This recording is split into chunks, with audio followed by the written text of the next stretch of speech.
Fa il suo ingresso il corteo accademico.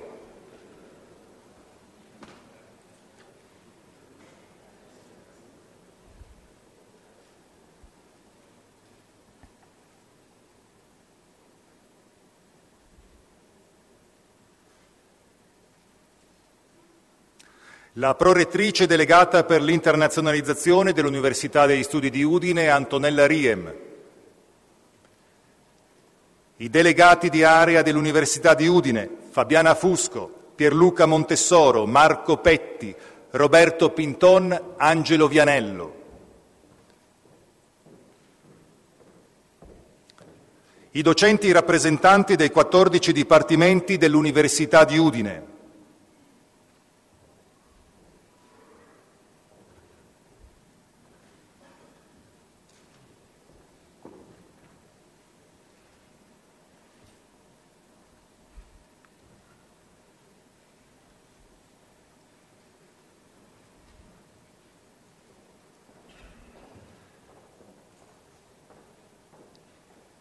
I delegati dei rettori delle atenei ospiti, Libera Università di Bolzano, Stefano Cesco, Università Primorska di Koper, Capodistria, Slovenia, Stefko Miklavic, Università degli Studi di Padova, Rino Rumiati, Università di Rijeka, Fiume, Croazia, Nevenka Ozanic, Università degli Studi di Trento, Alessandro Quattrone, Scuola Internazionale Superiore di Studi Avanzati Sissa di Trieste, Gianni Dalmaso, Università di Zadar, Zara, Croazia, Leonardo Marusic. I rettori degli atenei ospiti, Università dell'Ungheria Occidentale di Sombateli, Katalin Molnar Horvat, Università degli Studi di Trieste, Maurizio Fermeglia, Università Ca' Foscari di Venezia, Michele Bugliesi. Il direttore della Scuola Superiore dell'Università di Udine, Donata Levi, e i direttori dei centri polifunzionali dell'Ateneo di Gorizia, Nicoletta Vasta, e di Pordenone, Gianluca Foresti. Il docente che terrà la prolusione, Umberto Sereni, ordinario di Storia Contemporanea. I direttori dei 14 dipartimenti dell'Università di Udine, Chimica, Fisica e Ambiente, Alessandro Trovarelli, Ingegneria Civile e Architettura, Gaetano Russo, Ingegneria Elettrica, Gestionale Meccanica, Roberto Rinaldo, Lingue e Letterature Straniere, Sergio Cappello, Matematica e Informatica, Franco Parlamento, Scienze Agrarie e Ambientali, Paolo Ceccon, Scienze degli Alimenti, Lanfranco Conte, Scienze Economiche e Statistiche, Andrea Moretti, Scienze Giuridiche, Marina Brollo, Scienze Mediche e Biologiche, Silvio Brusaferro, Scienze Mediche Sperimentali e Cliniche, Leonardo Alberto Secchi, Scienze Umane, Mauro Pascolini, Storia e Tutela dei Beni Culturali, Neil Anthony Harris, Studi Umanistici, Andrea Tabarroni. La Presidente della Regione Autonoma Friuli Venezia Giulia, Deborah Serracchiani, con il Presidente dell'Agenzia Nazionale di Valutazione del Sistema Universitario e della Ricerca Stefano Fantoni e il Direttore Generale per la Programmazione, il Coordinamento e il Finanziamento delle Istituzioni della Formazione Superiore del Ministero dell'Istruzione, dell'Università e della Ricerca, Daniele Livon. Il direttore generale della Banca d'Italia, Salvatore Rossi, con il magnifico rettore dell'Università degli Studi di Udine, Alberto Felice De Toni.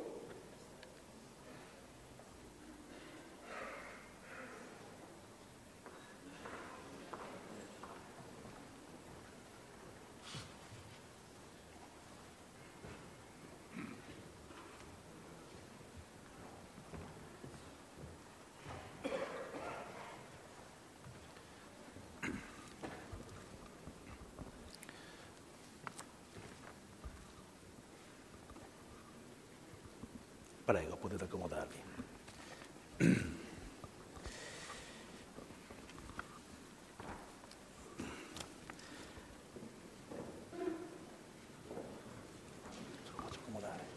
Faccio accomodare. Potete sedervi, Potete sedervi.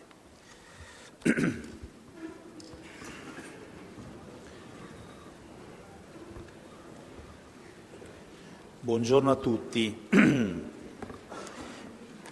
Caro Direttore Generale della Banca d'Italia, Dottor Salvatore Rossi, caro Presidente dell'ANVUR, Professor Stefano Fantoni, caro Direttore Generale per l'Università, Dottor Daniele Livon, cara Presidente della Regione, dottoressa Deborah Serracchiani, care autorità, cari colleghi, studenti, signore, signori. Inauguriamo oggi il 37° anno accademico dell'Università degli Studi di Udine. Ringrazio tutti i presenti per voler condividere con noi questa cerimonia, durante la quale ogni anno riaffermiamo gli ideali e i valori del nostro Ateneo, nato grazie ad una legge di iniziativa popolare, espressione di ben 125.000 firme, raccolte dopo il terremoto drammatico del 76. Prima di tracciare un breve bilancio e parlare delle sfide che attendono l'Ateneo, desidero rivolgere un breve saluto ai nostri ospiti stranieri. Dear Rectors and Presidents, distinguished guests, it's my privilege to give my warmest welcome here in Udine on the occasion of this ceremony, making the symbolic opening of our 37th academic year.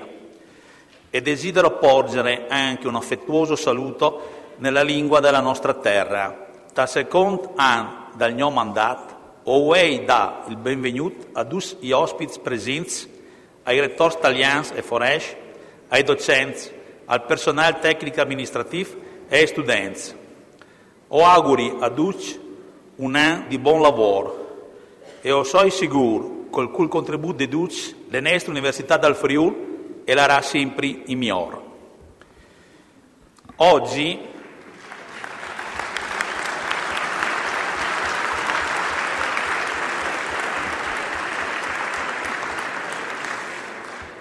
Oggi inauguriamo l'anno accademico 14-15. 100 anni fa scoppiava la Prima Guerra Mondiale e Udine era la sede del comando dell'esercito italiano.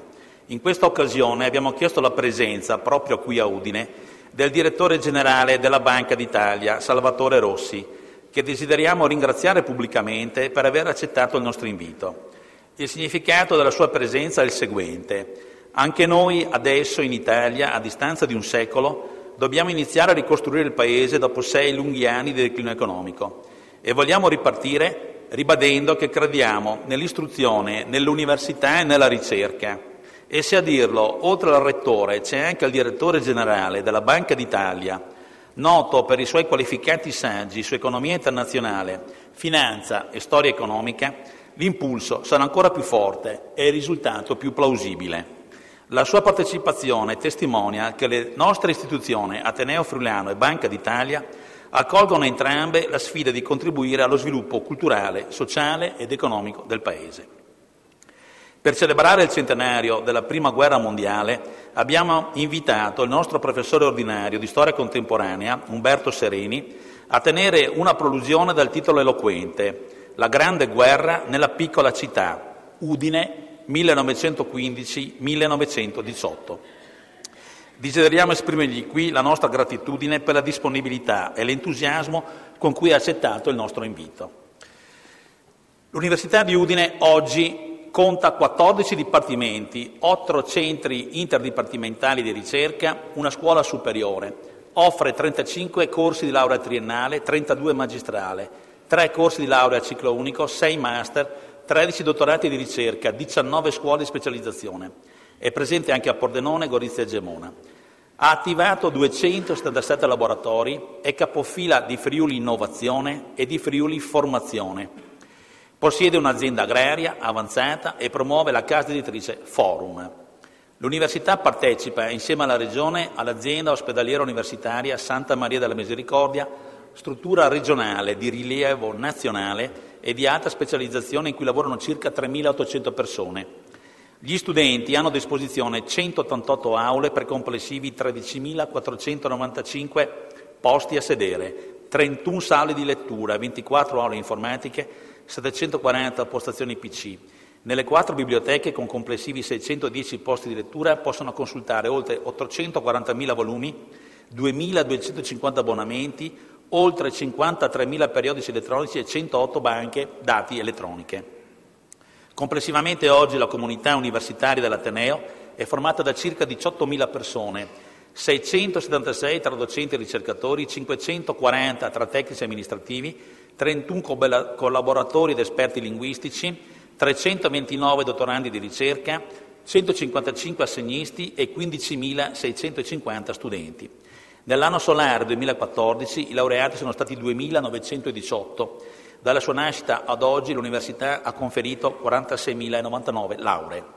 Dall'indagine del Consorzio Alma Laurea emerge che a un anno dal conseguimento del titolo di studio oltre il 53% dei laureati risulta occupato, a fronte di una media nazionale inferiore di quasi 10 punti percentuali. Questi numeri positivi si scontrano con il permanere di un sottofinanziamento strutturale della nostra università da parte del Ministero. Abbiamo denunciato già l'anno scorso come il finanziamento su basi storiche penalizzi notevolmente il nostro Ateneo, essendo stato fotografato nel 1993, quando contava 9.000 studenti.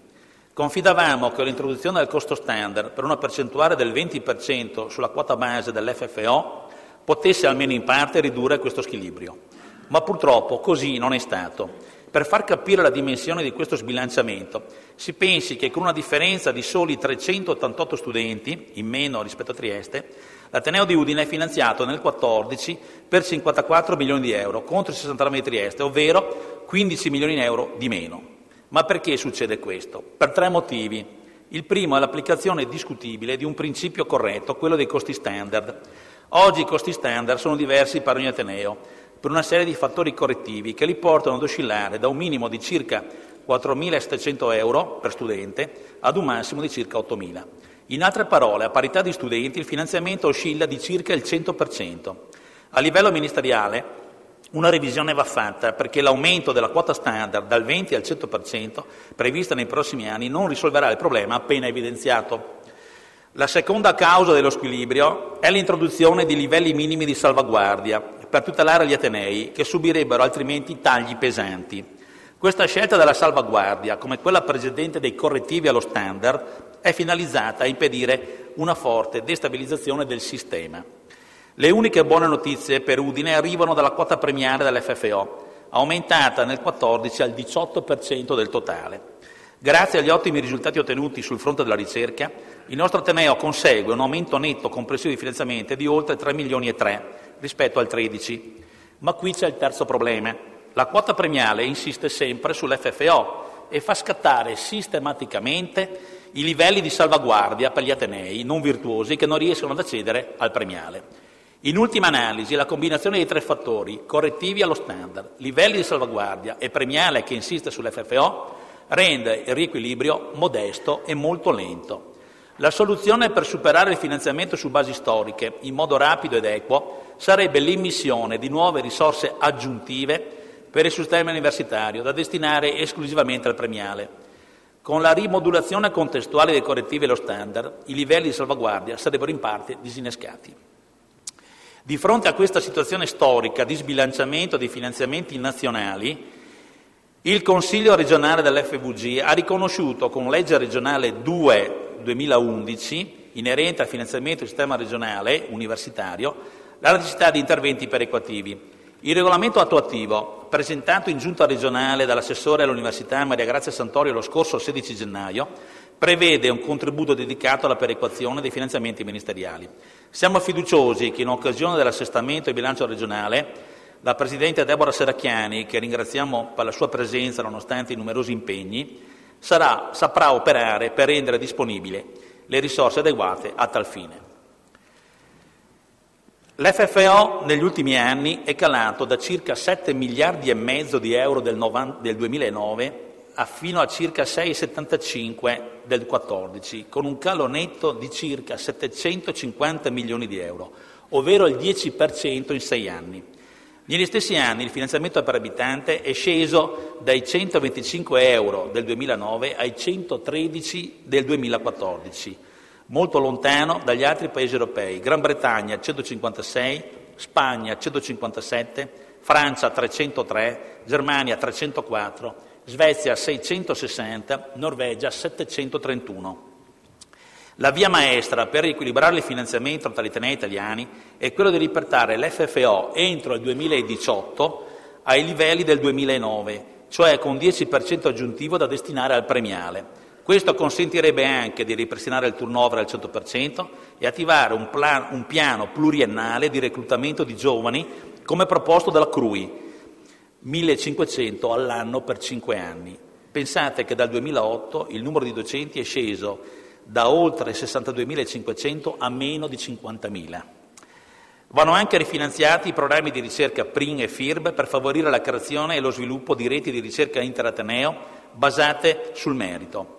Per mettere la ricerca nel motore del Paese vanno pure aumentate il numero di borse di dottorato di ricerca cofinanziate dal sistema delle imprese, associazioni di categoria, enti e pubblica amministrazione per potenziare la ricerca e contribuire allo sviluppo del Paese.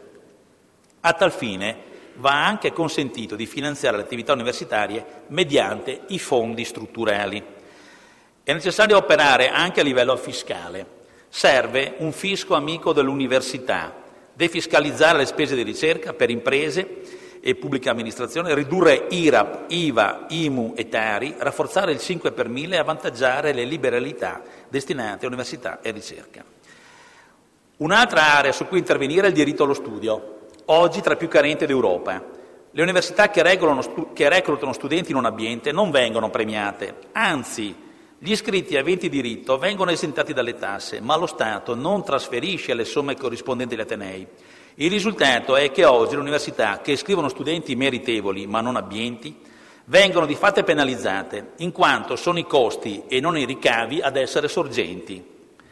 Ma gli interventi devono riguardare anche gli aspetti normativi. Dobbiamo arrivare ad una università diversamente pubblica, ovvero sburocratizzare, snellire, semplificare il funzionamento grazie a uno status speciale pubblico sulla falsariga delle migliori esperienze europee per garantire un finanziamento agile. In Italia dobbiamo pure favorire la circolazione dei cervelli, ovvero incrementare la mobilità, promuovendo e incentivando chiamate dirette e chiamate temporanee per 3-5 anni. A livello europeo vanno potenziate le azioni Marie Curie a favore della mobilità dei ricercatori. È opportuno anche consentire agli atenei di ciascun paese dell'Unione Europea di partecipare ai bandi degli altri paesi dell'Unione Europea. Va infine promosso uno statuto europeo dei ricercatori per una reale integrazione del sistema universitario e dell'Europa. Il Friuli Venezia Giulia è l'unica regione italiana dove dal 2013 è attivo un tavolo tecnico permanente di coordinamento tra tutte le realtà universitarie, istituito con l'accordo di programma che regola i rapporti di cooperazione tra Udine, Trieste e la SIS.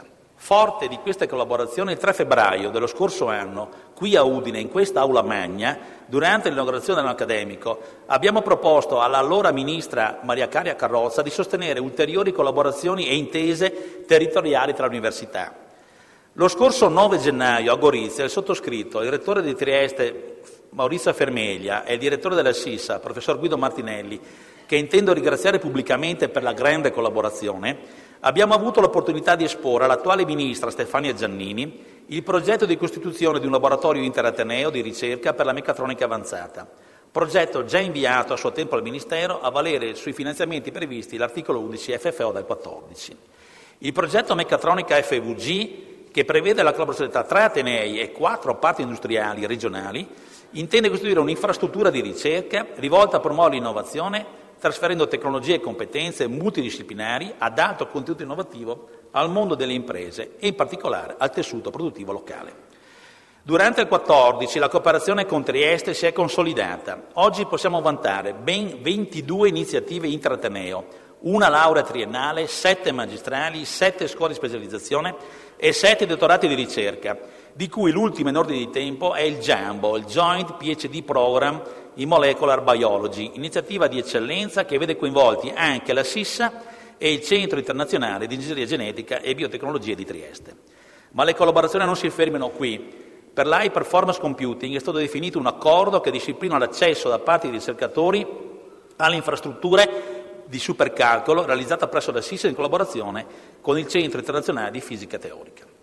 Nella programmazione triennale appena approvata e finanziata dal Ministero, i 3 atenei regionali hanno deciso inoltre di collaborare in 4 importanti ambiti: trasferimento tecnologico, formazione del personale, servizi bibliotecari, acquisti di beni e servizi. In altri ambiti la collaborazione è già in essere, ad esempio nel progetto Garanzia Giovani, promosso dalla Regione, gli atenei di Udine e Trieste hanno sviluppato una forte sinergia arrivando a trattare in pochi mesi 800 laureati secondo soli alla Regione Val d'Aosta. Per rinforzare la collaborazione didattica tra i due atenei di Udine e Trieste, nelle sedi decentrate di Pordenone e Gorizia, gli assessori regionali alle finanze, professor Francesco Peroni, e alla ricerca, professoressa Panariti, hanno comunicato ai due rettori nell'incontro dello scorso 4 dicembre un sostegno regionale di altri 800.000 euro per il 2015, che si sommano ai fondi previsti della citata legge 2 dell'11. Nella sede di Gorizia si sono già lanciate le basi per rendere interateneo dei corsi di laurea di architettura e DAMS. Sul piano edilizio stiamo anche lavorando per un'ipotesi di convergenza nella sede di via Alviano per la costruzione di un campus universitario interateneo. Per quanto riguarda Pordenone, le risorse erano destinate a sostenere gli attuali corsi di laurea, cercando di rimodulare l'offerta didattica di economia al fine di rispettare i requisiti di legge. Per quanto riguarda i risultati dell'Ateneo nella ricerca, la prima riflessione va fatta sulla qualità. L'evalutazione da parte dell'ANVUR, oggi qui rappresentata dal suo autorevole presidente, il professor Stefano Fantoni, che desideriamo ringraziare per la sua presenza, collocano l'Ateneo, come vedremo dalla sua presentazione, sopra la media nazionale in 9 aree scientifiche sulle 16 analizzate. In queste 9 aree opera ben l'85% dei nostri docenti. Questo dato per noi è di grande soddisfazione e ci sprona a fare meglio anche nelle altre aree. In merito alla produttività scientifica si rileva un progressivo aumento delle citazioni, da circa 1.000 del 2011 a oltre 9.000 odierne, il che attesta un aumento di visibilità dell'Ateneo e un buon posizionamento nel network internazionale della ricerca. Va evidenziato che, in linea con l'esposizione comunitaria nazionale, l'Università ha costituito un gruppo di lavoro dedicato per la policy e gli strumenti volti a promuovere l'open access, al fine di promuovere la massima diffusione, tramite la rete, dei risultati della ricerca. Merita di evidenziare la progressiva crescita del numero di domande presentate nel progetto Marie Curie, che nel 2014 ha raggiunto le 20 unità contro le 15 del 13 e le 8 del 12, un chiaro segnale di una sempre maggiore attenzione alla dimensione internazionale dei percorsi di formazione dei ricercatori. Nell'anno appena concluso l'Ateneo è stato capace di proporre ben 130 progetti di ricerca. I ricercatori hanno partecipato a 28 dei 64 bandi di Horizon 2020 per un totale di 57 proposte, contro le 47 dell'anno precedente. Negli altri programmi comunitari e internazionali l'Ateneo ha presentato 27 progetti, mentre 46 sono stati presentati a livello nazionale. La maggior parte delle proposte sottomesse sono in fase di valutazione. Al momento, delle 15 procedure valutate, si sono finanziati 3 progetti con un tasso di successo del 20%. Il budget di finanziamenti di ricerca previsti per il 2015 è di oltre 22 milioni di euro, di cui 3 per attività di ricerca e sviluppo con le imprese.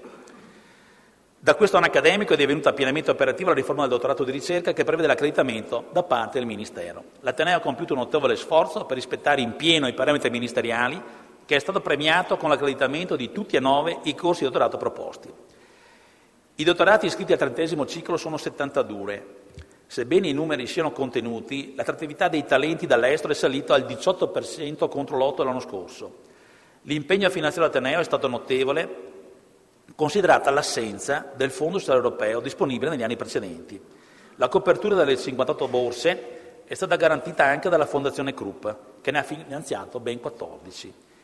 Il finanziamento delle altre borse è stato garantito da imprese private e le sedi di Trieste, Sissa e Venezia.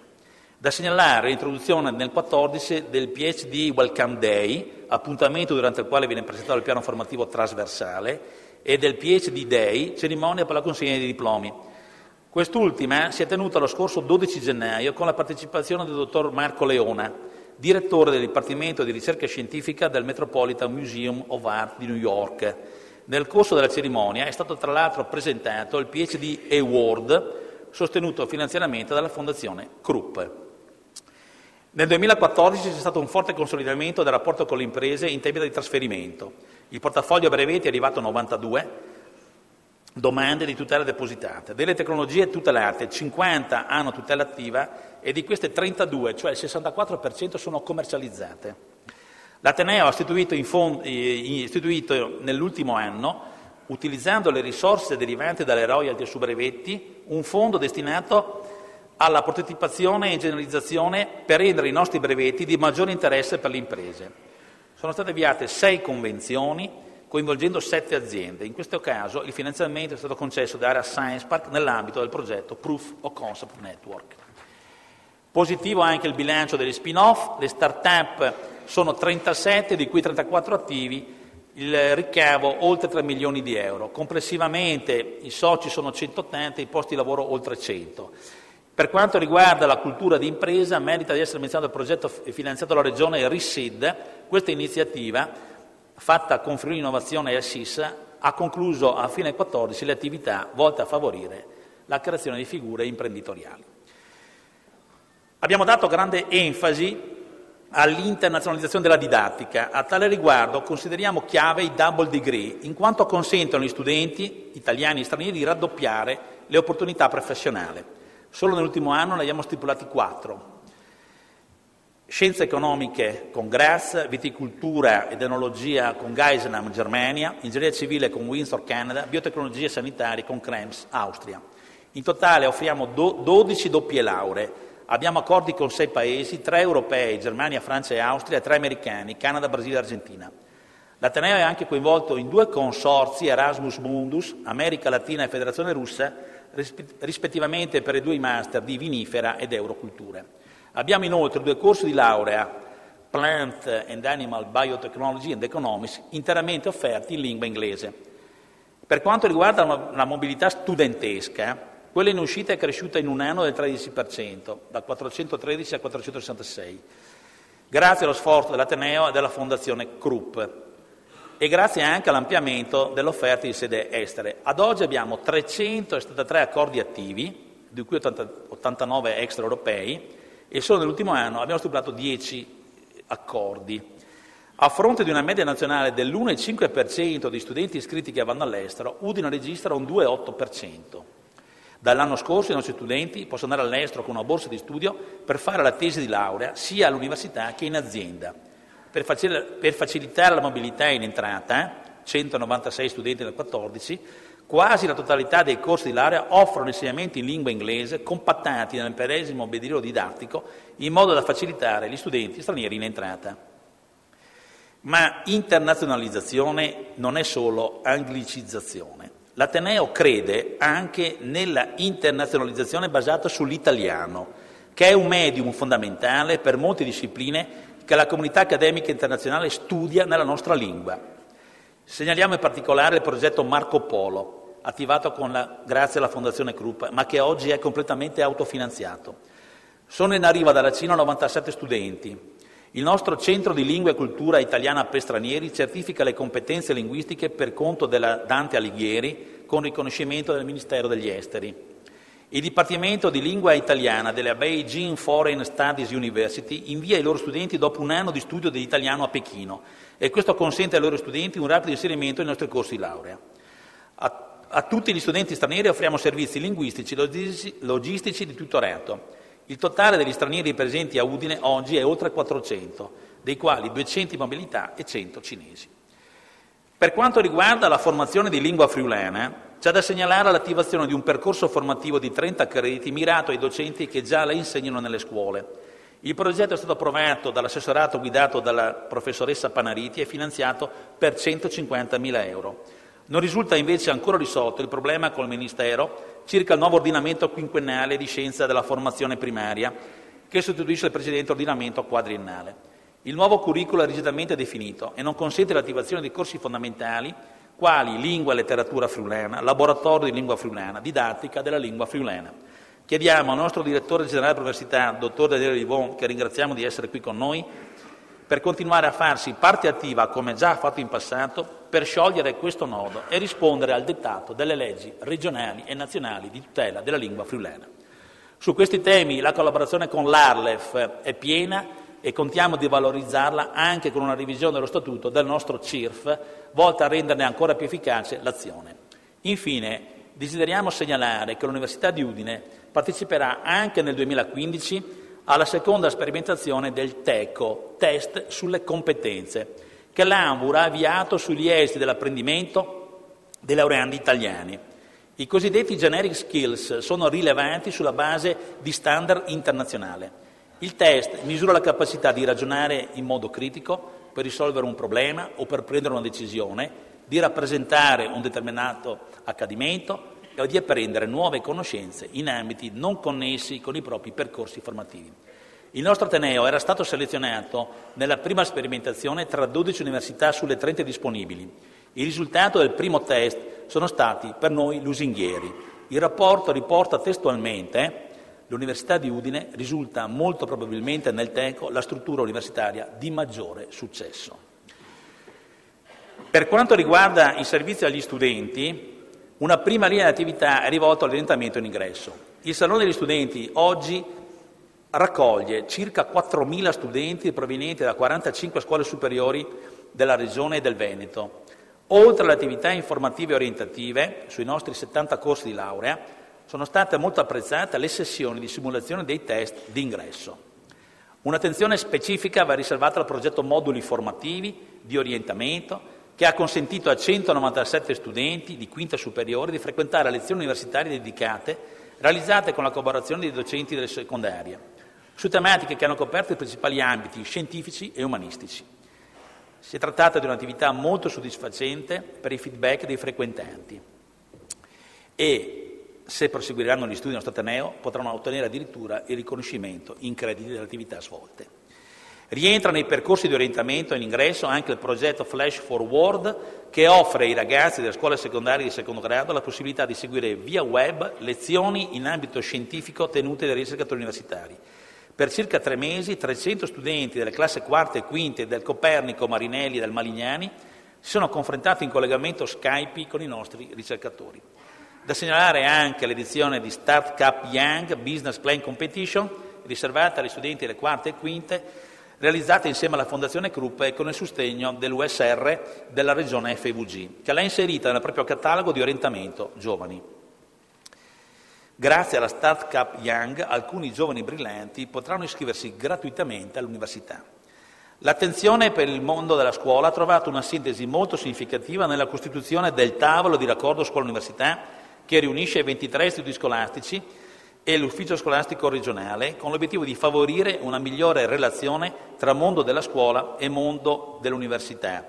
Numerose le attività cantierate, dalla semplificazione amministrativa alla razionalizzazione dei tirocini, alle modalità condivise per riconoscere le competenze specifiche maturate durante il percorso scolastico degli studenti, e la riflessione sugli standard disciplinari per cercare di assorbire il gap tra le competenze fornite e quelle necessarie. Molto interessante è anche il progetto sulla continuità didattica per costruire un modello di analisi dei dati che leghino il successo formativo degli studenti all'ingresso nel mondo del lavoro. Tra i progetti speciali in discussione sul tavolo va ricordato anche quello sull'innovazione didattica. A dicembre si è tenuta la prima giornata del ricercatore, occasione per offrire agli allievi la possibilità di toccare con mano l'attività di ricerca.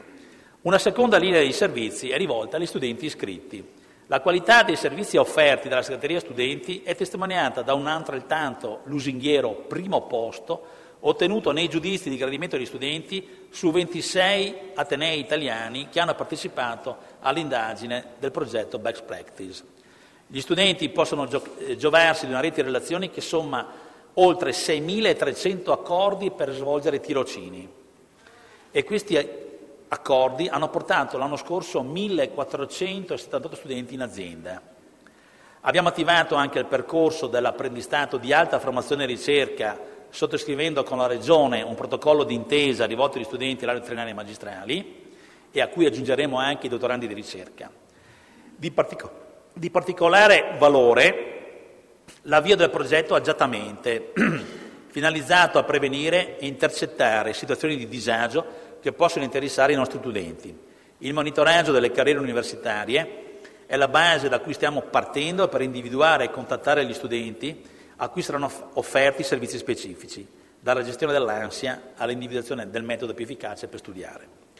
È stato modificato il sistema delle tasse, cambiando le fasce di contribuzione, e abbiamo ridotto le tasse agli studenti con reddito più bassi e incrementato quelli più alti. Abbiamo anche definito e approvato un nuovo e innovativo sistema di premio del merito, finalizzato a costruire un reale valore aggiunto per i più bravi. Il tutto in collaborazione con i rappresentanti degli studenti. Da ultimo va ricordato lo sforzo dell'Ateneo per garantire risposte tempestive agli studenti attraverso lo sportello basato su Facebook. Abbiamo ben oltre 9.500 iscritti, gestiti in tempo reale, che vanno ad integrare le segnalazioni inviate da strumenti tradizionali. La terza e ultima linea di interventi riguarda gli orientamenti in uscita e più in generale i servizi a laureandi e laureati. A luglio abbiamo inaugurato il Career Center, centro finalizzato a far incontrare domanda e offerta di lavoro. In pochi mesi il centro è arrivato a interfacciare oltre 200 imprese e a pubblicare oltre 170 offerte di lavoro. L'attività del Career Center si è tradotto nell'avvio dei mercoledì del placement, appuntamento mensile finalizzato alla presentazione di aziende selezionate. Le prime 2 edizioni hanno consentito ad oltre 200 ragazzi di misurarsi con i referenti delle risorse umane. Il Career Center sta anche promuovendo un Career Day annuale. La prima edizione la faremo il prossimo 5 febbraio, saranno presenti oltre 40 imprese, anche multinazionali. Ancora, il Career Center, grazie ad una collaborazione con uno spin-off dell'Ateneo, ha sviluppato una soluzione web-based per consentire ai nostri laureati servizi di placement durante tutto l'arco della loro vita professionale. Nel Career Center è attivo anche lo sportello Garanzia Giovani, gestito in collaborazione con la provincia, grazie al finanziamento della Regione. E grazie ai finanziamenti è possibile che i nostri giovani laureati facciano master in regioni all'estero e corsi di lingue. L'attenzione per i laureati si conferma anche con il progetto Star Academy, corso di alta formazione finalizzato al placement. Si tratta di un percorso di 3 mesi completamente gratuito, articolato in lezioni frontali e stage nei vari reparti dell'impresa che desidera aderire all'iniziativa. La prima esperienza è nata dalla sinergia tra l'Ateneo e il gruppo Autostar, con l'obiettivo di formare nuovi operatori orientati verso nuovi modelli di gestione e nuovi scenari tecnologici, dal green alla mobilità sostenibile. I laureati coinvolti sono stati 10. Al termine della prima edizione, i migliori 5 corsisti sono stati assunti dalla società. L'Ateneo ha avviato alcune azioni per valorizzare la rete degli ex allievi, gli alunni, sia per l'attività di orientamento che di placement. Infine il merchandising, promosso per costruire un perenne senso di appartenenza alla comunità accademica, ha visto triplicare il volume di attività, grazie anche a una linea di prodotti nuova realizzata da una cooperativa sociale che ricicla striscioni pubblicitari. Nel 2014 si è proceduto al completamento dell'utilizzo delle risorse stanziate al Ministero per il piano straordinari associati. L'Ateneo ha saputo indirizzare al meglio le sue scelte, pervenendo al massimo numero possibile di posti disponibili, 42 upgrade di ricercatori e 5 chiamate esterne. Nel 2014 si sono anche svolte le procedure del cosiddetto beneficio una tantum da destinare ai docenti sulle risorse derivanti dal blocco degli scatti di anzianità. Gli Atenei avevano l'obbligo di adottare un regolamento entro il 31 dicembre 2014. Scaduto tale termine, l'Ateneo avrebbe dovuto restituire le risorse. Nel luglio 2014 è stato redatto il regolamento e l'Ateneo ha concluso, grazie a una procedura web-based, attività in tempo utile ed ha evitato la restituzione del finanziamento. Sulle 653 domande hanno ricevuto beneficio 549 candidati. Sul piano del consolidamento dell'organico del personale tecnico-amministrativo si è dato avvio all'ultima tornata delle procedure di ampliamento al 100% del regime part-time. L'operazione ha coinvolto 38 persone e ha portato la loro stabilizzazione iniziata nel 2008. È stato inoltre avviato un progetto di sviluppo delle risorse umane, l'attività formativa verso il personale tecnico-amministrativo ha avuto un significativo impulso e abbiamo fatto lezioni nell'ambito della qualità, della mappatura dei processi e del project management. Per individuare i partecipanti, con una modalità del tutto nuova, si è invitato il personale a presentare la propria candidatura. Visto l'ampio interesse suscitato, ben 197 candidature su 100 posti disponibili, si è stabilito di estendere la partecipazione a tutti. Le politiche di formazione del personale rappresentano per noi una leva fondamentale e puntiamo a una formazione sistematica e organica necessaria per sostenere il cambiamento in atto nell'Ateneo. Abbiamo voluto, nell'ambito del citato piano triennale, pervenire ad un piano di formazione congiunta con Trieste e Sissa. È stata istituita una cabina di regia sulla formazione ed è stato condiviso un sistema classificatorio delle discipline correlabili a specifiche competenze. I nostri sforzi sono orientati non solo al potenziamento della didattica e della ricerca, ma anche al miglioramento continuo dell'organizzazione e della gestione di tutti i servizi connessi.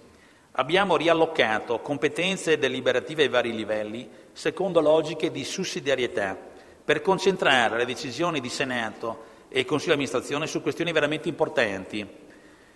Con l'obiettivo di snellire e semplificare i processi abbiamo analizzato gli 83 regolamenti di Ateneo. Dei 33 non obbligatori ne abbiamo già cancellati 15 e avviato modifiche di norme superiori e individuato atti sostitutivi di rango non normativo per cancellarne altri 10. Vogliamo puntare a processi che si fondano su flessibilità, mutuo adattamento, informalità, assunzione di responsabilità e orientamento al risultato secondo modelli avanzati di auto-organizzazione.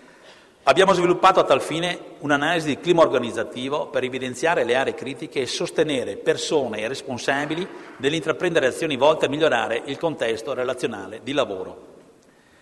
Un'altra grande area di azione è quella telematica. Un primo progetto significativo in essere è lo sviluppo del nuovo sito web di Ateneo, che avrà un aspetto grafico rinnovato, una struttura logica più snella, un accesso più semplice, nuove sezioni, territorio, cultura, e sarà fruibile da qualsiasi dispositivo. Sono state sviluppate le infrastrutture Wi-Fi in tutte le sedi di Ateneo, più 30 access point, e la rete delle aule multimediali, più 15 aree nuove.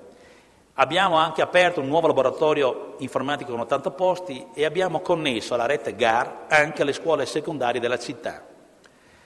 Da sottolineare anche l'avvio del progetto di learning nell'ambito del piano triennale. Infine, sul piano informatico stiamo dando forte impulso al processo di dematerializzazione, che prevede la transizione dal cartaceo al digitale per giungere a quello che oggi si chiama l'amministrazione digitale. La premessa è la redazione di policy e linee guida, l'obiettivo è la formazione di un archivio digitale nel quale far confluire tutti i documenti.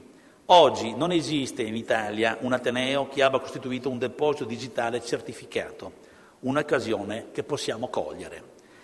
Abbiamo operato anche su nuove efficienze, interne ed esterne. Un solo esempio, la riconfigurazione e rinegoziazione del contratto delle pulizie ci farà risparmiare 300.000 euro all'anno per 7 anni.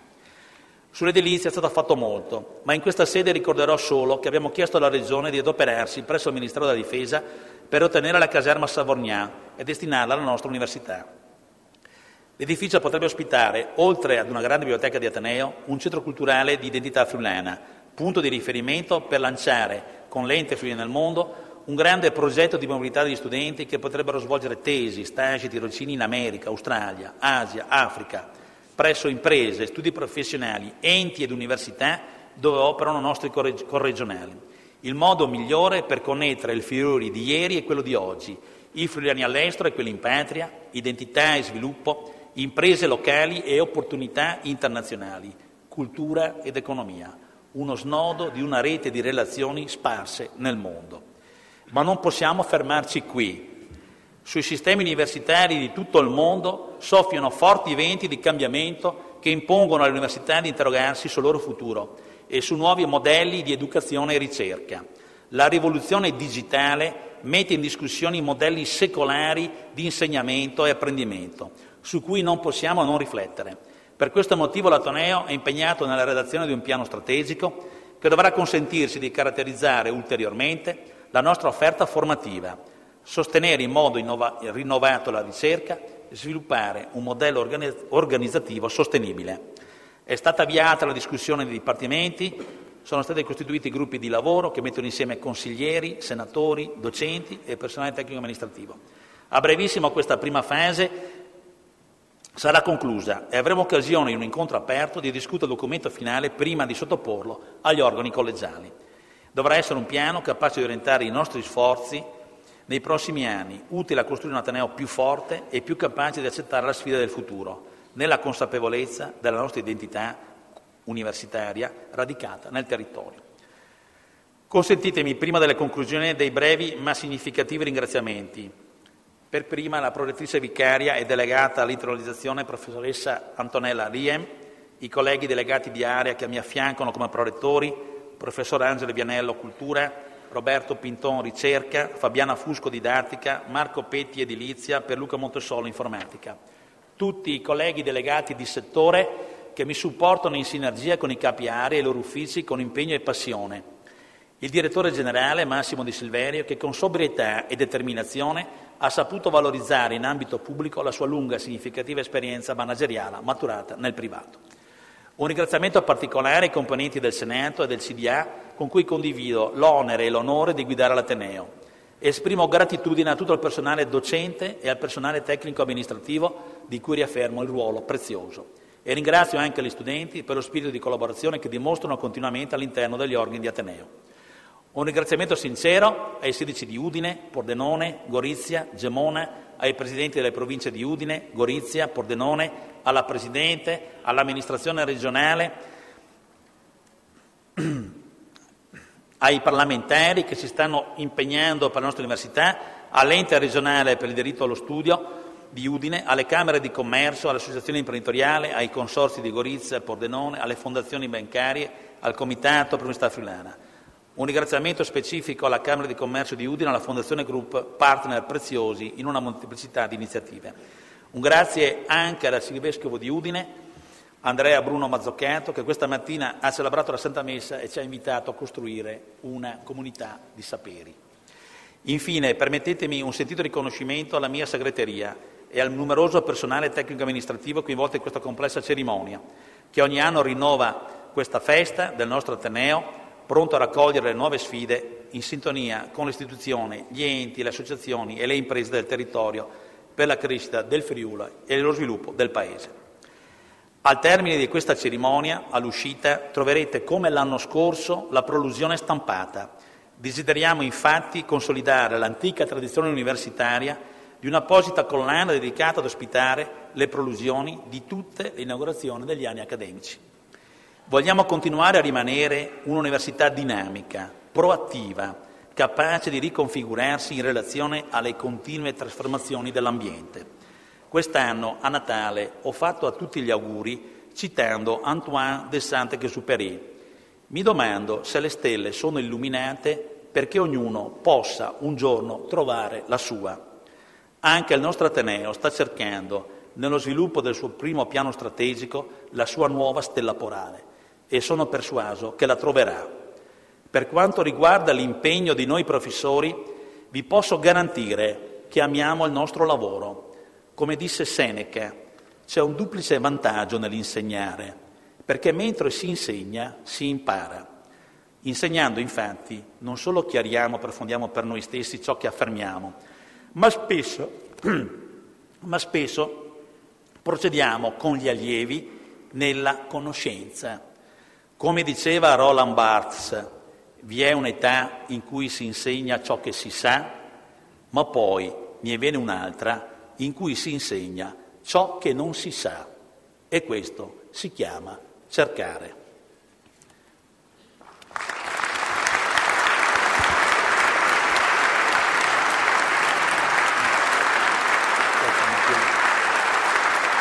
Facciamo in piedi adesso.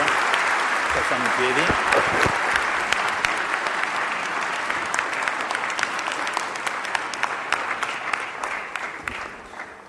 Con questi ideali e con rinnovato impegno dichiaro aperto l'anno accademico 2014-2015, il 37esimo della Fondazione dell'Università degli Studi di Udine. Grazie.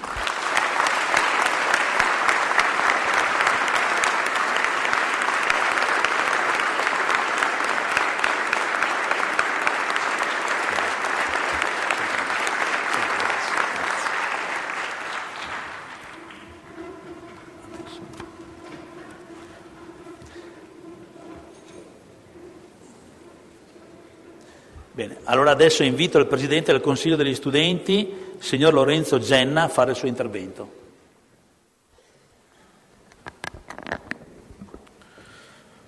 Magnifico Rettore, autorità tutte, cari studenti, signori e signore. Mi trovo da poco a ricoprire la carica di Presidente del Consiglio degli Studenti e sono onorato di essere qui oggi in rappresentanza di tutti gli studenti dell'Università di Udine.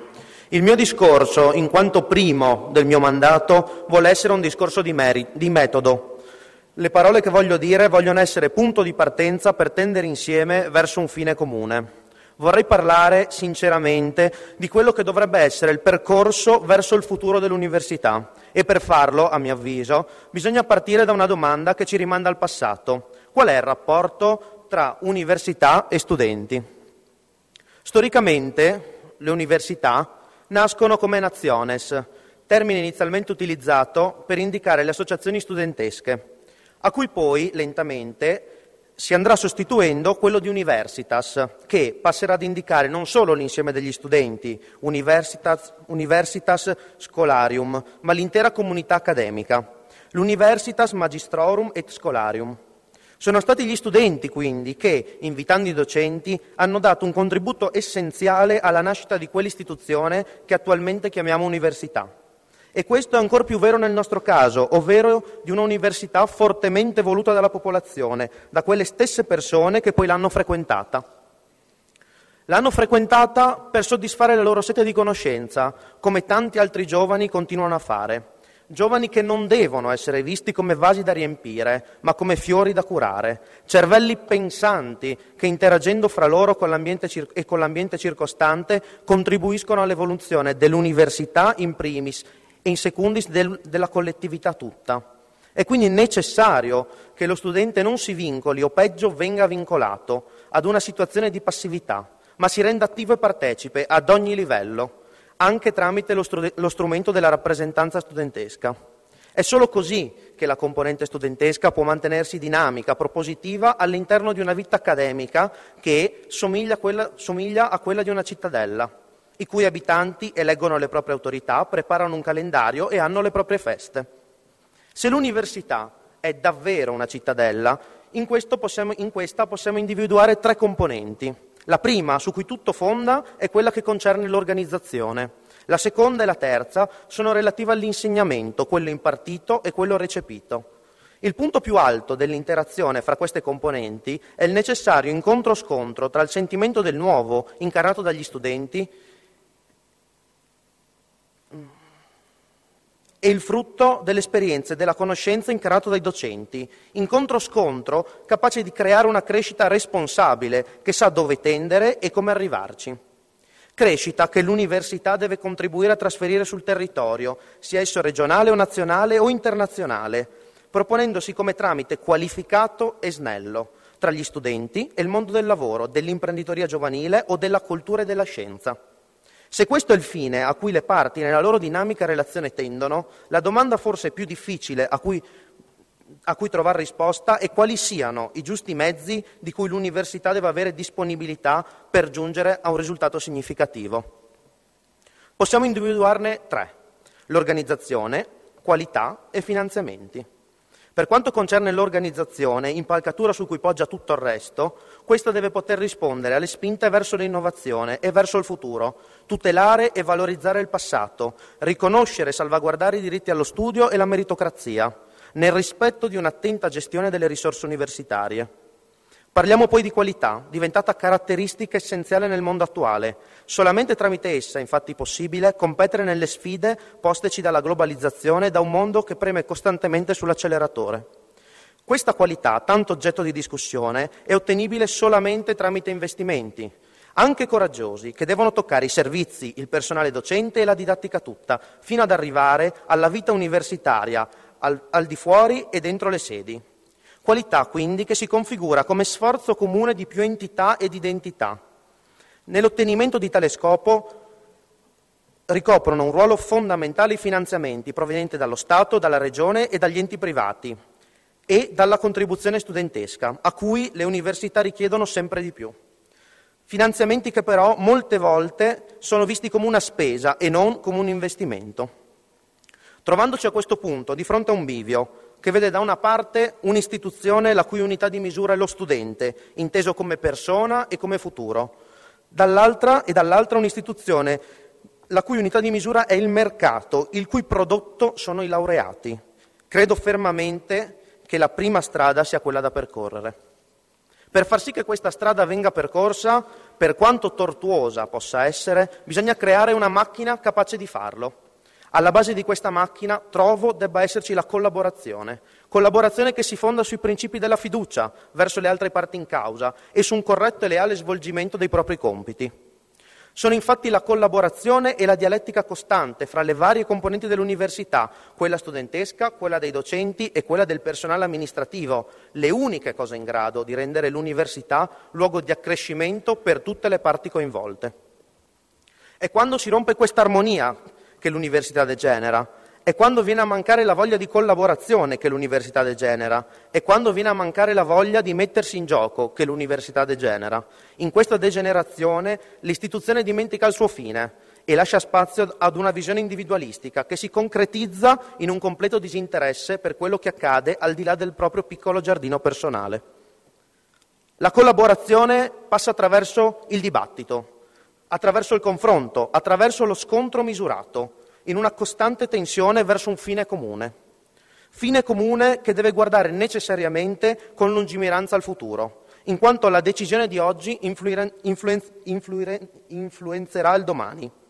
Non possiamo quindi che chiedere alle autorità qui presenti, a livello politico, istituzionale ed accademico, di intraprendere insieme a noi questa strada, attuando tutte le politiche del caso e mettendo in campo tutti i mezzi necessari. È inoltre fondamentale che questa strada non sia intrapresa solo dal nostro Ateneo, ma possa coinvolgere tutti gli istituti di alta formazione della Regione e ancor più tutti gli organi di livello nazionale che influenzano e decidono circa la vita universitaria. Ringrazio dunque il magnifico Rettore per il suo insostituibile lavoro, confidando che nel 21 anno accademico la sua azione possa, con ancora più vigore, tutelare le esigenze di questa università e dei suoi studenti. Ringrazio la componente docenti per il lavoro di insegnamento che svolge giornalmente all'interno di questa università, che non deve però fermarsi ad una semplice trasmissione di nozioni, ma deve essere coronato da un'attenzione alla componente umana che sempre di più vediamo scadere nel frettoloso scorrere quotidiano. È importante creare rapporti con gli studenti, che per funzionare devono essere fondati su un reciproco rispetto. Invito dunque a rispettare con rinnovata forza e convinzione i regolamenti ed i diritti previsti per gli studenti, con l'obiettivo di creare un clima di fiducia. Ringrazio il personale amministrativo, che permette un buon funzionamento della nostra università, in un continuo tendere a quell'efficienza che ha sempre contraddistinto il nostro Ateneo. Ringrazio la Presidente della Regione, in qualità di rappresentante di tutte le istituzioni regionali. A tal proposito è mio dovere ringraziare l'Agenzia regionale per il diritto agli studi superiori, un organo che, grazie all'impegno e alla dedizione del personale, permette a tutti gli studenti di svolgere il proprio percorso accademico, abbattendo eventuali barriere economiche. A ciò aggiungo la speranza che, dopo questo primo periodo di rodaggio, si possa intraprendere un percorso privo di disparità fra gli studenti dei vari atenei regionali, percorso improntato ad un razionale, lungimirante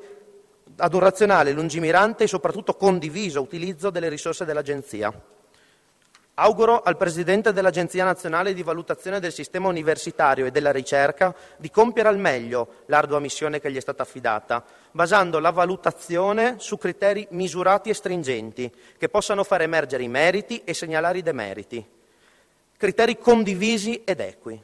Auspico che questo avvenga tramite strumenti snelli ed efficaci, cercando di evitare l'iperburocrazia, che fa perdere il senso stesso della grande missione dell'Agenzia.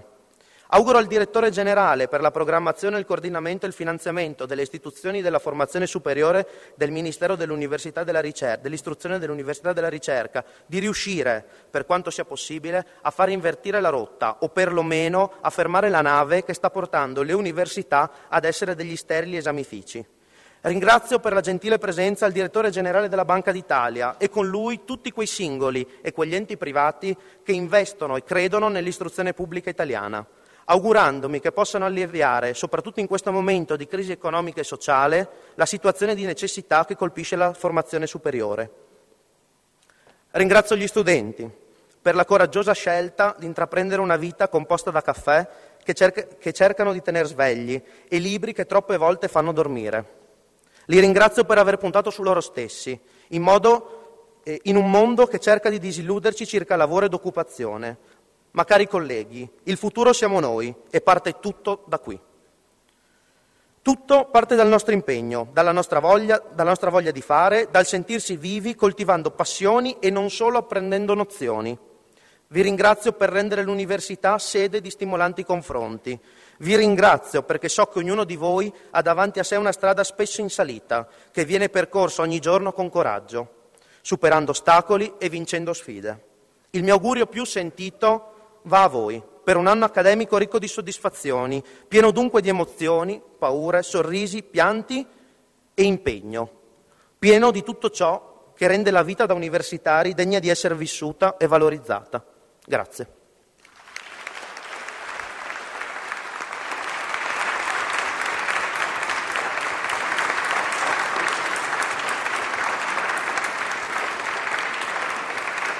Bene, grazie a Lorenzo Genna. Adesso invito a parlare il rappresentante del personale tecnico amministrativo, dottor Maurizio Pisani. Grazie.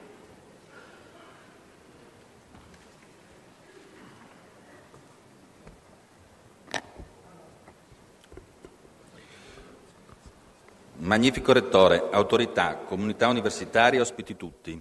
Siamo onorati di portarvi i saluti del personale tecnico, linguistico, bibliotecario e amministrativo dell'Università degli Studi di Udine, che opera nelle sedi di Gemona, Gorizia, Pordenone e Udine. Nel corso di questo intervento daremo alcuni spunti su ciò che ci caratterizza, passando dalle note meno liete, che in linea di massima ci vedono parte di un sistema paese quantomeno da rivedere, agli aspetti positivi, più specifici del nostro Ateneo. Mettiamo quindi l'accento sulle note più dolenti per il nostro comparto di lavoro, per parlare di immobilismo, quando non di movimento verso il basso. Il comparto del personale tecnico-amministrativo degli Atenei italiani può essere infatti visto come lo specchio di un paese per molti versi immobile, a cominciare dagli stipendi, fermi dal 2008. A fine 2015 saranno 8 anni di immobilità pari a circa 4 contratti economici, mentre non ci risulta sia altrettanto fermo il costo della vita, in particolare nei servizi essenziali. Negli ultimi anni, sia nel settore pubblico che in quello privato, sono stati persi posti di lavoro. Nel settore pubblico i posti di lavoro cancellati sono stati più di 200.000, dei quali circa 5.300 nel comparto università e una settantina qui all'Università di Udine. E conseguentemente i lavoratori e le lavoratrici hanno perso capacità di spesa. Nonostante questa perdita comune, tentano di metterci l'uno contro l'altro in una sorta di guerra tra poveri, distogliendo così l'attenzione sui veri problemi, che non stanno nella distinzione tra lavoratore pubblico e privato, ma tra chi lavora e chi non lavora, e sul fronte delle remunerazioni tra chi percepisce compensi al limite della sopravvivenza e chi invece continua a percepire retribuzioni non solo alte, che ci può stare, ma addirittura sproporzionate.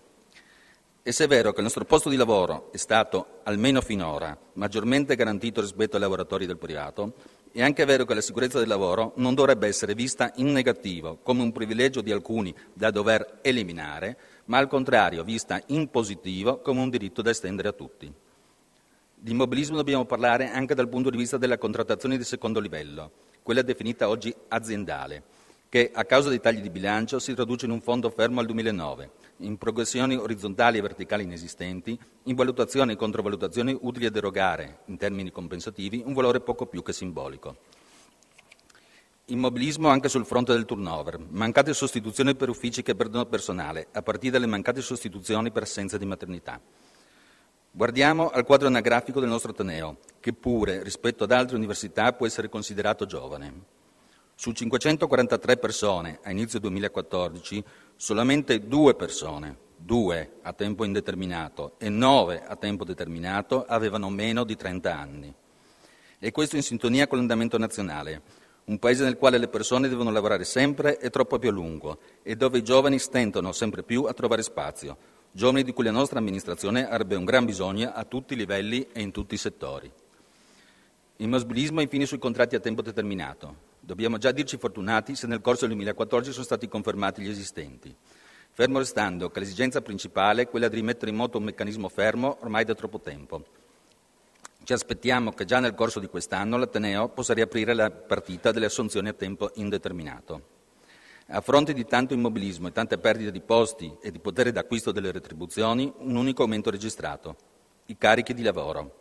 Lavoriamo infatti in un contesto di eccesso di sempre maggiore burocrazia, di cui a volte veniamo accusati, ma che noi per primi subiamo e del quale faremo volentieri a meno. La buona amministrazione dovrebbe essere fatta di azioni snelle, semplici e a maggior ragione efficaci. Non è la prima volta che denunciamo che si fa un gran parlare di semplificazione, mentre le norme legislative man mano introdotte vanno regolarmente nella direzione opposta. Da un punto di vista interno, invece, registriamo con favore dei cambiamenti. Nel 2014 abbiamo assistito a un miglioramento delle relazioni sindacali e man mano affrontato assieme numerose problematiche, alcune risolte e altre in via di risoluzione. Forte impulso è stato dato al concetto di lavorare per processi, con una maggior consapevolezza, con attenzione al risultato in termini di qualità, del resto confermata dalle certificazioni di bilancio dei servizi alla didattica.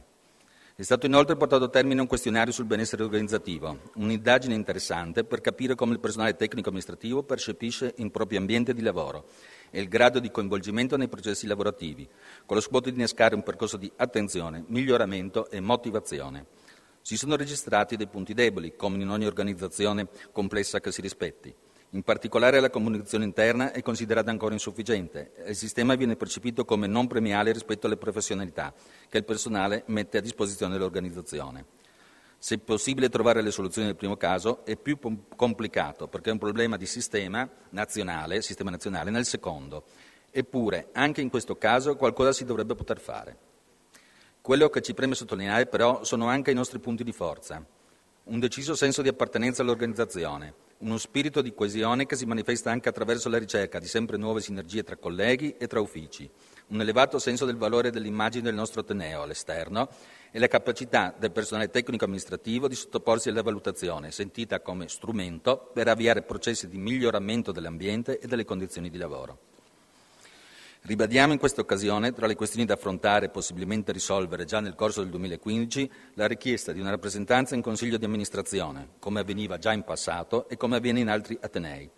Rinnoviamo la richiesta di un incremento del valore del voto del personale tecnico-amministrativo nell'elezione del magnifico rettore e, per i collaboratori esperti linguistici, del riconoscimento del loro ruolo a livello di statuto e la loro presenza negli organi didattici. E continuiamo infine a contare sulla possibilità di partecipare in modo propositivo e attivo a decisioni organizzative e a voler dare il nostro contributo, in particolare, ma non solo, alla realizzazione del piano strategico, alla riorganizzazione dipartimentale e più in generale alla riorganizzazione dei servizi alla didattica e alla ricerca, attività core del nostro Ateneo, che ottengono risultati lusinghieri anche grazie alle nostre professionalità.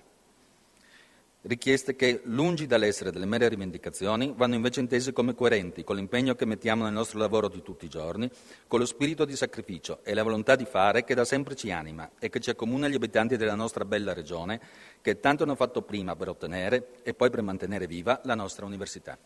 Grazie per l'attenzione.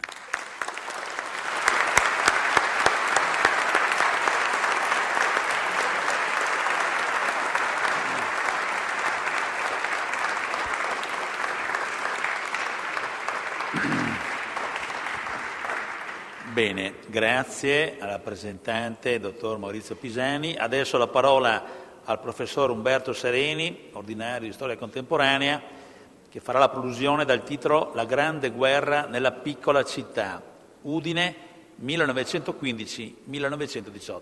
Prego. Buongiorno, egregio magnifico rettore, autorità, illustri ospiti, colleghi. Tengo innanzitutto a ringraziare il rettore di questo incarico, che è un incarico che mi onora, mi dà una grande soddisfazione. Diciamo un po' mi ripaga del fatto di non essere entrato nell'elenco di quelli che hanno utilizzato l'una tantum. Io, nonostante abbia fatto domanda, non ho raggiunto la quota per prenderlo, cosa che invece è gradita. Però in questo caso preferisco fare la prolusione all'inaugurazione dell'anno accademico. Il vil metallo se ne va, queste cose rimangono.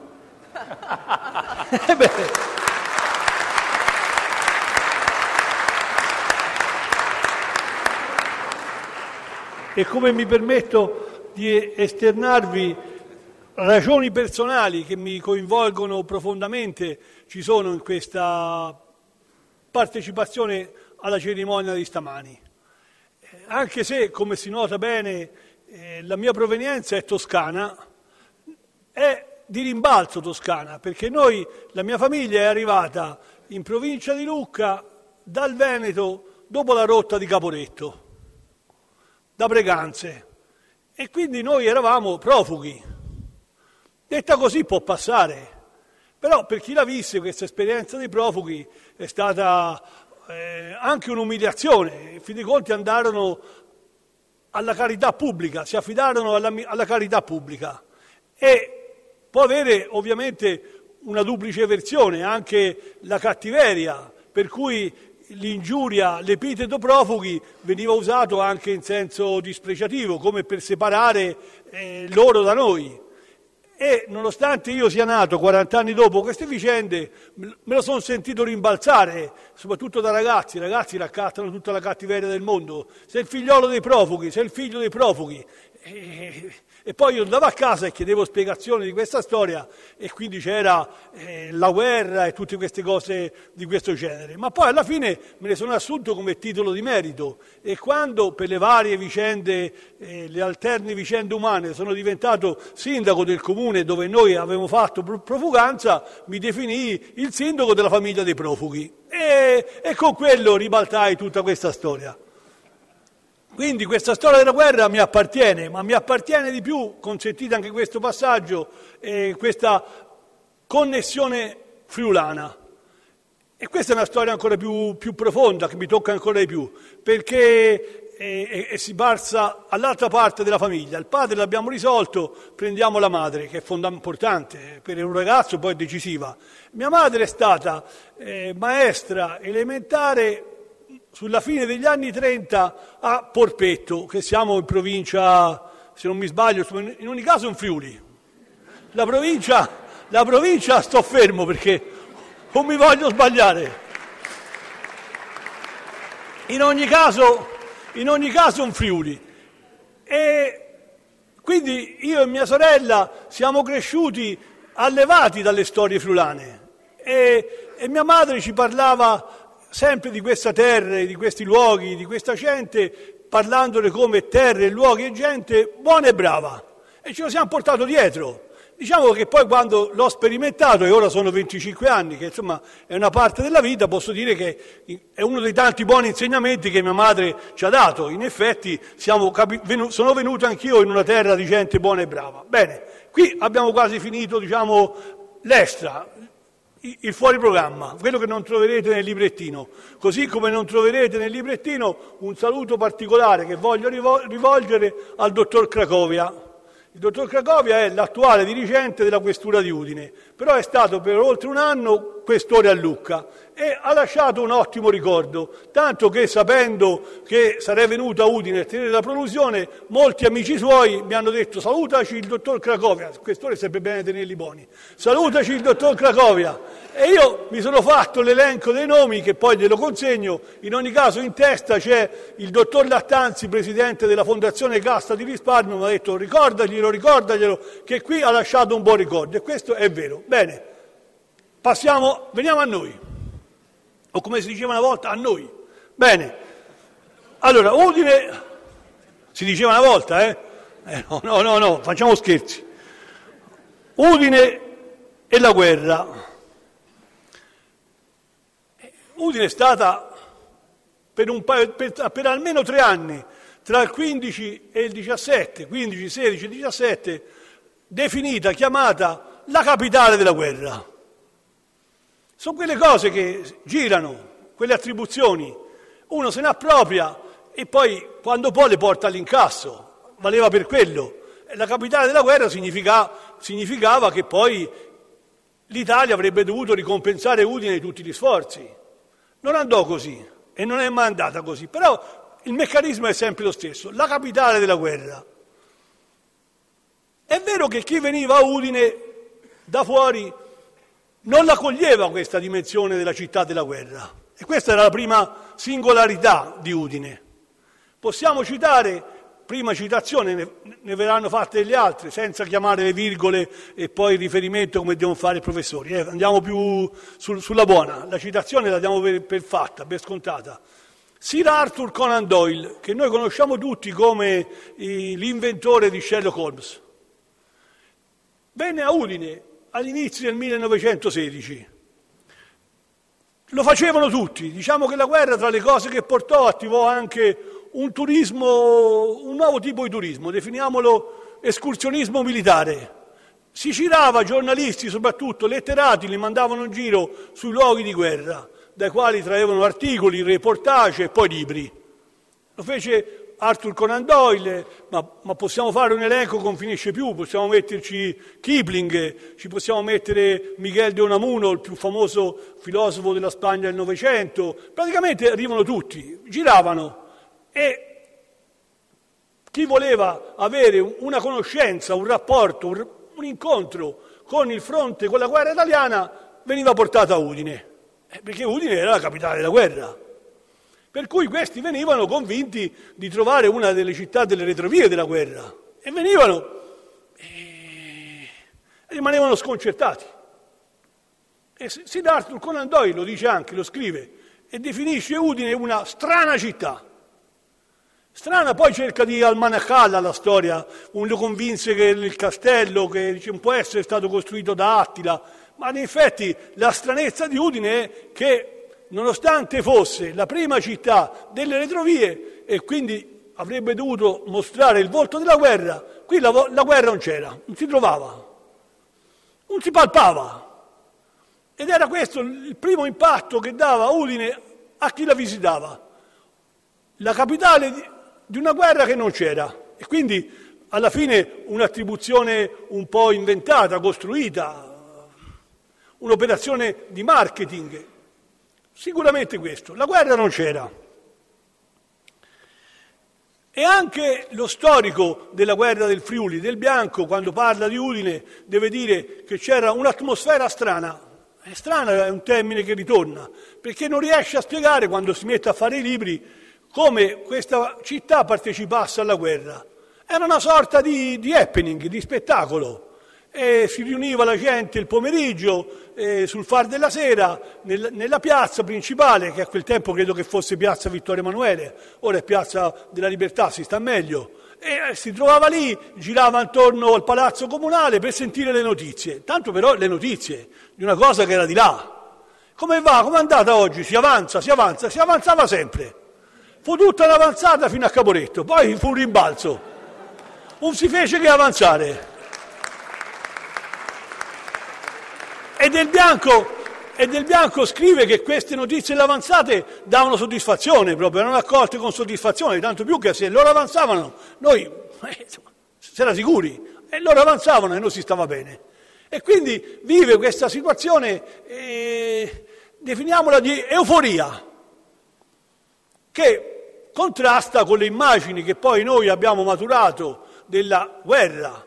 Per noi la guerra la associamo, e facciamo bene ad associarla, alla tragedia, alla trincea, al fango, alle sofferenze. E questa Udine non soffre, anzi, questa Udine la definiamo gaudente, anche se qualcuno la definirà gaudente e andrà giù pesante, però sicuramente a Udine nei primi 2 anni di guerra si stava bene, ma proprio bene, come forse non si era mai stati.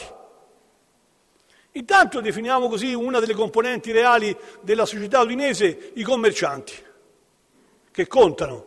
E contano ancora oggi nelle scelte che deve fare l'amministrazione, se deve chiudere una strada, deve aprire un parcheggio, i commercianti bisogna tenerli buoni. I commercianti si vedono arrivare a Udine qualche cosa come 1 milione di uomini. Quindi magazzini, fondi, danno via tutto. C'è una donna che ha un negozio di abbigliamento, no, perché a quel tempo abiti pronti non c'erano, ma insomma di tessuti, poi agiva da sarto e così via, in piazza San Giacomo, Maria Juretic, e lascia un diario. Interessante che una donna lascia un diario e dice che finalmente con la guerra abbiamo fatto affari. Era anni che non ci succedeva così, deve finire tutto. D'altra parte, se ci pensiamo, 1 milione di persone che viene e poi non c'è cliente migliore del soldato, perché il soldato ha di fronte a sé una prospettiva breve, comunque si sforzi di esorcizzarla, sa che bisogna spendere, consumare, e quindi compra tutto quel che c'era.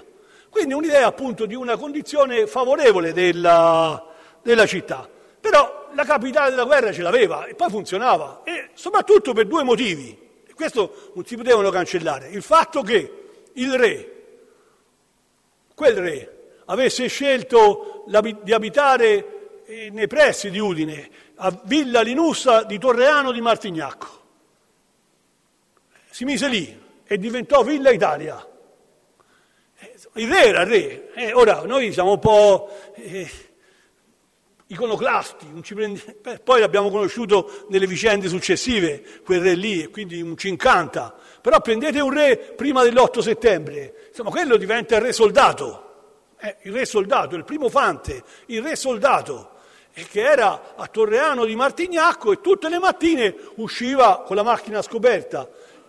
Dice che sfidasse la furia degli elementi, più che altro era legato al fatto che se con la macchina scoperta qualcosa vedeva, con la macchina coperta non vedeva nulla. Quindi la macchina scoperta attraversava Udine e si recava verso il fronte, rimanendo ad una giusta distanza. D'altra parte non è che insomma, era il primo fante, però insomma una giusta distanza, su un'altura dalla quale con i binocoli guardava l'andamento della guerra sull'Isonzo, e portandosi sempre dietro una fedele Kodak della quale era diventato esperto, e in ogni momento scattava fotografie tipo America, insomma, più americano, e via. Poi questa giornata, che aveva un programma fissato e non veniva mai derogato, prevedeva una sosta di rifornimento, bisognava mangiare. E allora chi seguiva il re si era portato dietro un cestino di vimini, tipo picnic, déjeuner sull'herbe, petit déjeuner. Aprivano il picnic e c'era, documentato dagli storici, un po' di carne fredda, delle uova e pane, acqua. Non sembra che il vino, nonostante fosse venuto in Friuli, attraesse in modo particolare il re, mentre invece, questo semmai ci arriviamo dopo, soprattutto del Piccolitte era appassionato il generalissimo Cadorna. Quello gli piaceva, ci teneva, non si faceva mai mancare il Piccolitte. Bene, la giornata del re come proseguiva? Insomma, era il comandante, era l'Italia. La giornata del re proseguiva che poi tornava a casa, quindi viaggio di ritorno. Dimenticavo di dire che il re si riempiva le tasche di cioccolatini e biscotti. Ora dice, come mai? Perché era l'idolo dei bimbi, era il nonno d'Italia. Passava con la macchina, i bimbi lo salutavano, lui si fermava e dava una cioccolata o un biscotto. Non era proprio nello spirito militare del Kaiser, però se si deve fare una scelta tra il Kaiser dall'elmo chiodato e biscotti e cioccolatini, preferisco biscotti e cioccolatini, è meglio quella lì, mi fido di più. Però tornava a casa, Villa Italia, c'era l'incontro con gli attendenti, i segretari, veniva messo a giorno di quello che era successo, quello che lui non aveva visto, e poi la cena parca e frugale. Tutti gli storici che si sono occupati del re in funzione geografica sottolineano il fatto che il re aveva atteggiamenti frugali. Così come andava avanti con un po' di carne fredda e 2 uova, anche la cena era una cosa proprio risicata. Tirava a restringere, a risparmio, lesinata. E in più, proprio quello era quasi il punto più alto della commozione, anziché mettere una tovaglia di lino, una tovaglia incerata. Perché era proprio democratico questo re, insomma, la faceva. E poi la sera, come finita la cena, si mettevano accanto al fuoco, focolare. E si mettevano a parlare delle cose, come è andata oggi, ma lì tiravano i cannoni, e poi qui, poi là, poi su, poi giù, e finalmente si ritirava per andare a letto. E lì avveniva, quando andava a letto, il momento di più intensa comunione con i soldati, perché il re non dormiva nel letto, ma dormiva su una branda militare che si era fatto portare in camera. E quello era proprio il massimo della commozione, perché rifiutava il letto, stava nella branda militare. Ai fini della condizione dei soldati non cambiava nulla, però insomma il re soffriva nella branda militare. E questo per il re e Villa Italia, e l'abbiamo sistemato. Per cui il primo fante non si fida di questa definizione di primo fante d'Italia un toscanaccio cattivo, ci sono anche quelli, io faccio parte dei toscanacci buoni, però ci sono anche la Presidente Serracchiani conosce toscanacci buoni. No, e se li tenga cari, se li tenga cari.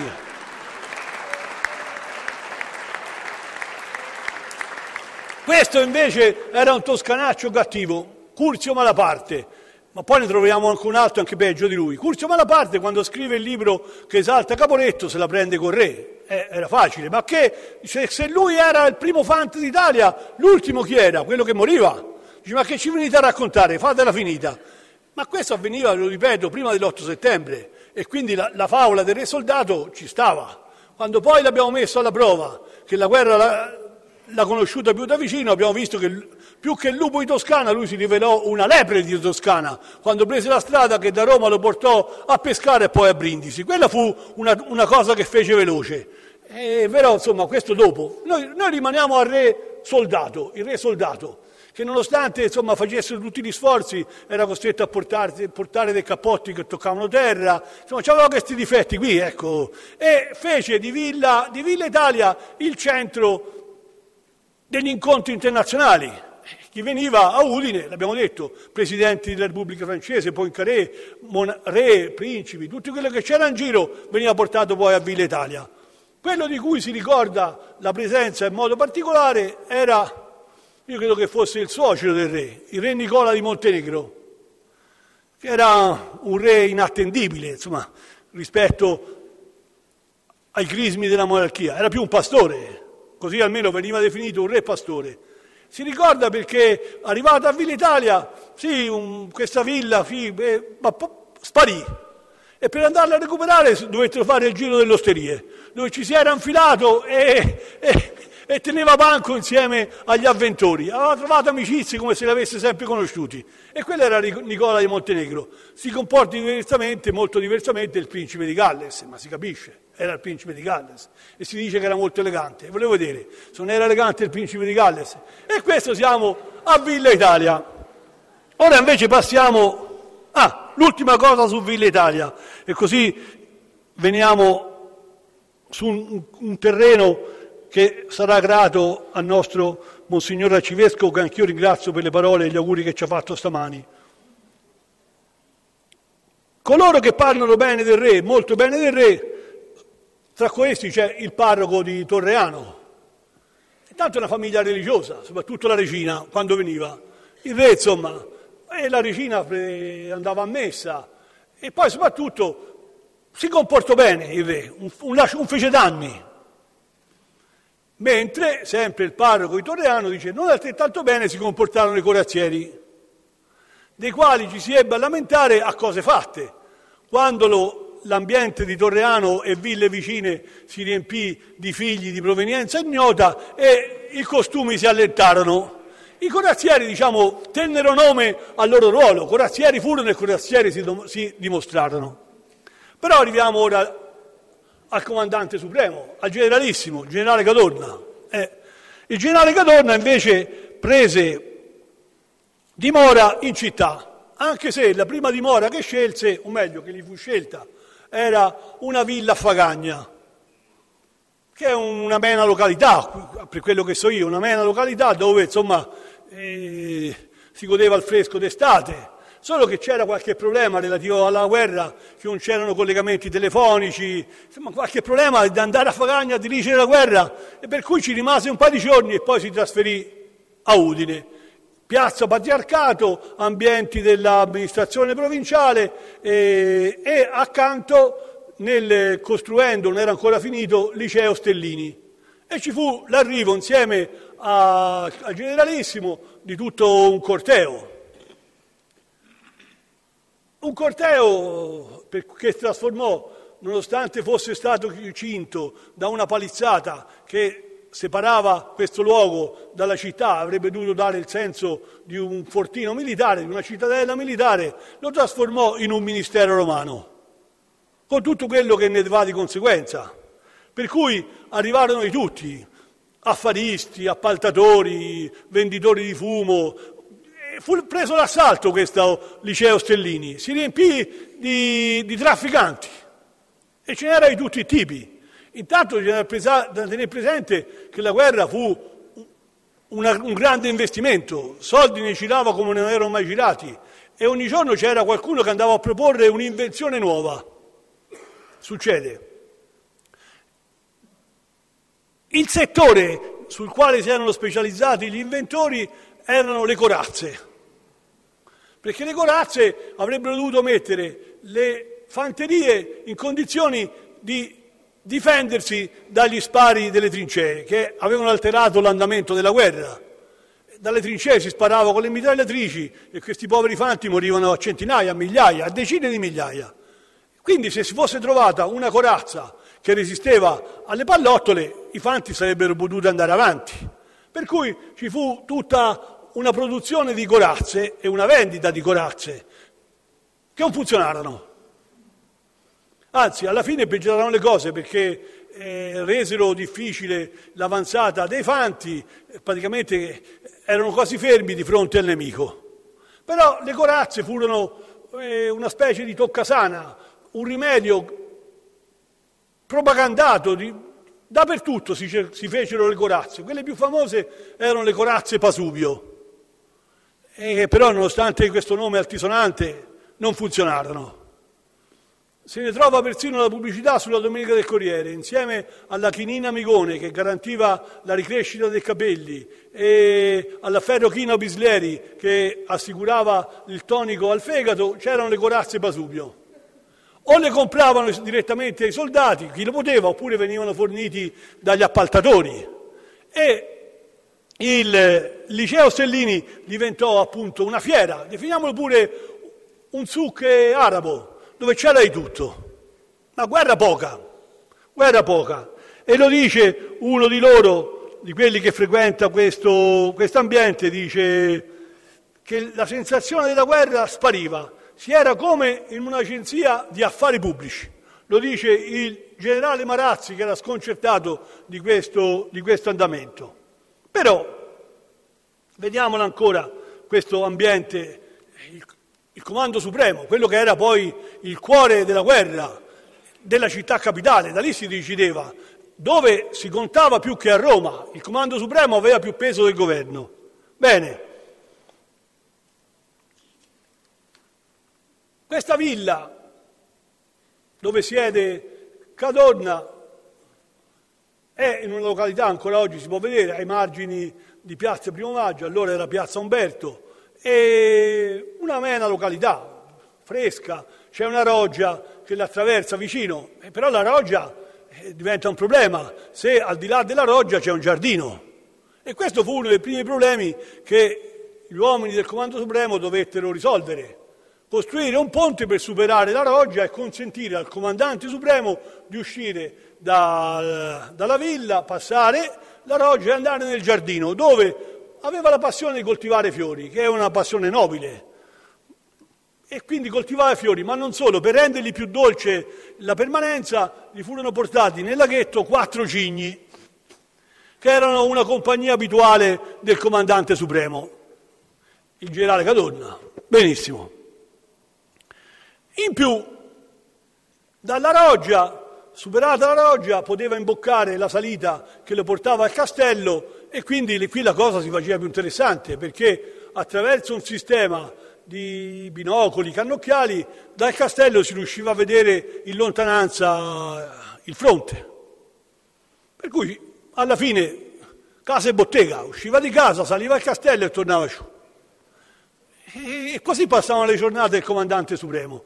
E il castello era diventato una specie di balcone per vedere degli udinesi. Di giorno, quando c'era il comandante, non ci potevano andare perché il comandante era in missione di guerra. La sera, invece, il comandante non usciva, allora il castello era preso d'assalto dagli udinesi.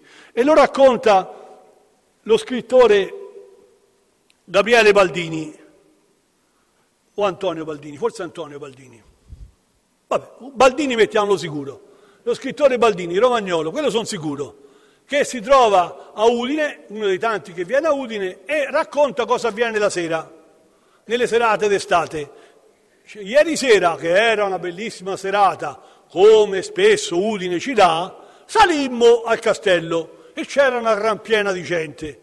Al castello ci mettemmo in disposizione a guardare sul fronte, verso il fronte, da dove, mentre imbruniva, cominciarono a apparire bagliori di fuoco, che erano le cannonate. Praticamente fu una specie di festa di San Vito anticipata, fuochi d'artificio. Chi stava dalla balaustra se ne poteva stare tranquillamente, tanto più che dall'altra parte fu annunciato un temporale, tra i bagliori di fuoco davanti, il temporale di dietro, passarono una bellissima serata. E così passavano i giorni di Udine, capitale della guerra. Bene, però la guerra c'era, si poteva cancellare. Tanto gli ospedali, l'Udine è la città degli ospedali, significa che a Udine vengono tutti quelli che subiscono gli effetti della guerra. Udine si trasforma, addirittura si crea, come è stato detto durante un convegno realizzato dall'Ordine dei Medici, una università a San Giorgio di Nogaro riservata per la prima università udinese, se vogliamo cercarne le origini, riservata agli ufficiali che non hanno ancora terminato il corso di studi in medicina e possono prendere questa corsia preferenziale per laurearsi. L'Università Castrense di San Giorgio di Nogaro, c'era bisogno di chirurghi soprattutto, e Udine risultava nelle graduatorie nazionali una delle città più carenti di chirurghi. E invece la guerra ne ha bisogno continuo, è macelleria. Questa Università di San Giorgio di Nogaro, tanto più che garantiva un continuo rifornimento di materiale umano sul quale esercitarsi, laureò un sacco di gente e avviò tanti alla professione, con grande disdoro delle università vicine, in particolare quella di Padova, dove andavano gli udinesi, che si vide portare via un po' di clienti. Dice, come qui? Se si laureano così, questi non vengono più da noi. E ci furono i soliti contrasti che si verificano tra atenei, che io spero siano stati risolti con la stessa mano sicura con la quale si muove il nostro magnifico rettore. Bene. E l'abbiamo sistemato anche gli ospedali. E gli ospedali significa quindi per migliaia di uomini. Udine rappresenta un rifugio, lasciare il fronte e anche finire all'ospedale va già bene, e poi stare a Udine, è già un sollievo. Ricordo che tra coloro che girano intorno agli ospedali c'è un americano che poi diventerà famoso, Ernest Hemingway, che fa il conduttore di ambulanze e gira intorno agli ospedali. Ci troverà anche da far del bene intorno agli ospedali, perché si innamora di una croce rossina, cosa che accadeva più frequentemente di quanto poi si sia detto. Bene. Tra quelli che viene a Udine in queste condizioni c'è un altro scrittore. Su Udine si è scritto molto, come non era mai successo. Possiamo dire che dal 1918, almeno per 10 anni, non passa mese senza che non esca un libro che riguarda il Friuli, Udine o Caporetto. Nelle varie versioni però si scrive Udine, Udine, Udine. Bene, uno di questi che scrive è Carlo Salza, che viene a Udine proprio in questi giorni e dice: sono stato ieri ad Udine, mi pareva di aver aperto gli occhi dopo anni di buio. E così capiamo il forte impatto emotivo che realizzava Udine. Ho camminato per tutto il giorno come un bambino che vede le cose per la prima volta. Botteghe aperte, caffè, gente che fuma, che parla, che ride beatamente. Ovunque. Era così naturale che non mi pareva possibile. Tutto come prima, una cosa straordinaria. E conclude con un passaggio sul quale poi ci torniamo. E le donne? Le donne sono un elemento fondamentale di tutta la vicenda bellica, sempre. Un signore che se ne stava a Vienna proprio qualche anno prima, un signore importante per tanti di noi, che studiava i meccanismi della psicologia, si era dedicato proprio a studiare il rapporto tra la guerra, tra la morte e l'amore, tra la guerra e la vita. E credo appunto tra Eros e Thanatos ci avesse scritto molto Sigmund Freud. E qui ci siamo, ne troviamo qui. E ogni pulsione di morte è sollecitata da forti pulsioni di vita e li sollecita. Per cui questa idea che la trincea è morte e Udine è la vita si svolge, si coniuga, si declina intorno all'idea delle donne, che significa la vita che ricomincia. E su quello ci insistono tutti, e tutti ci arrivano e insistono. Questo collegamento Udine-donna, al punto tale che Udine diventerà, nello scritto di uno di questi, proprio una donna, madre, moglie, amante, sorella, sposa, ancella, la donna. Oppure in uno di quei toscanacci che abbiamo detto e che vanno giù pesanti, una bagascia, Ora mi fermo qui perché insomma per rispetto del gentile pubblico non si può esagerare. Il conte Mascetti si fermerebbe. Bene. Bene, se si ferma il conte Mascetti siamo a posto. Tranquilla città, scrive Soffici, Ardengo Soffici, che fa parte degli arrabbiati fiorentini, uno dei più arrabbiati, che però ha la prosa giusta nei confronti di Udine.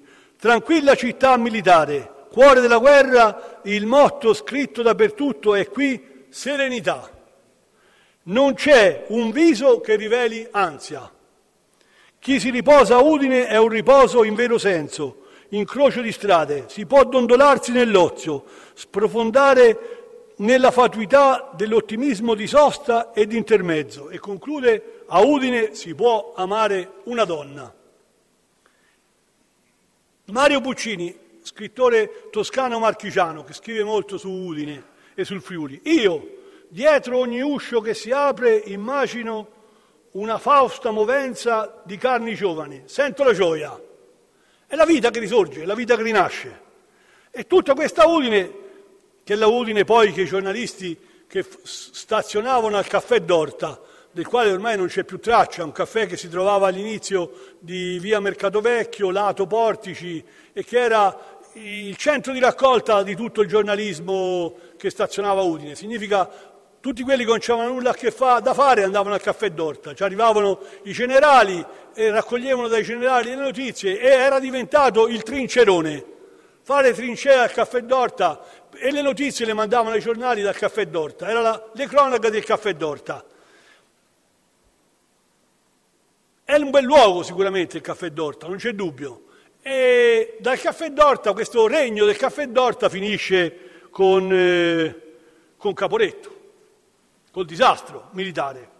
Per cui gli stessi che avevano contribuito ad alimentare, a creare il mito della città della guerra, ad alimentare questo mito di Udine città della guerra, gli stessi che a beneficio proprio, così almeno potevano stare al caffè d'Orta, non avevano bisogno di far nulla, erano lì e dicevano che la guerra degli altri, cominciano a parlare male di Udine e vanno giù pesanti. Alla fine la colpa di tutto è di Udine. Ribaltano questo, è un classico rovesciamento.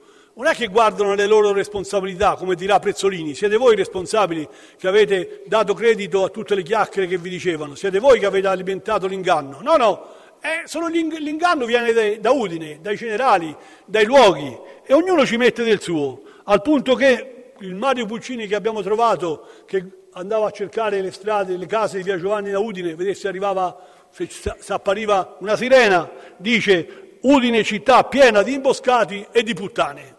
E risiamo nella linea, nel refrain che girerà in continuazione, che poi per spingere questi refrain ce ne vuole. Una volta attaccato un bollo di quel genere lì, non finisce più.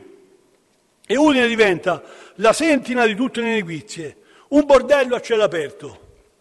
Quello che andrà più pesante di tutti sarà sempre un toscano, del quale appunto non ci fidiamo, Ferdinando Paulieri.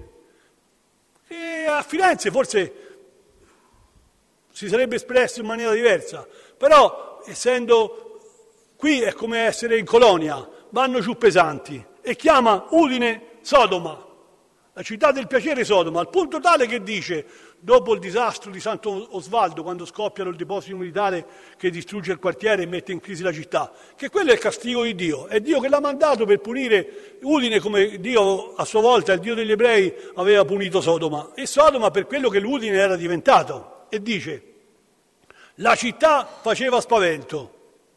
Nel ventre di quella bagascia enorme, frugata dalla guerra, si scaldavano tutti gli istinti perversi e l'immane bestia del rovo femminile godeva nell'adagiarsi sotto le carezze voluttuose e sadiche della sciagura. E scriveva sui giornali, poi l'ha messo anche nei libri, che succedeva così, per cui rimangono queste cose qui.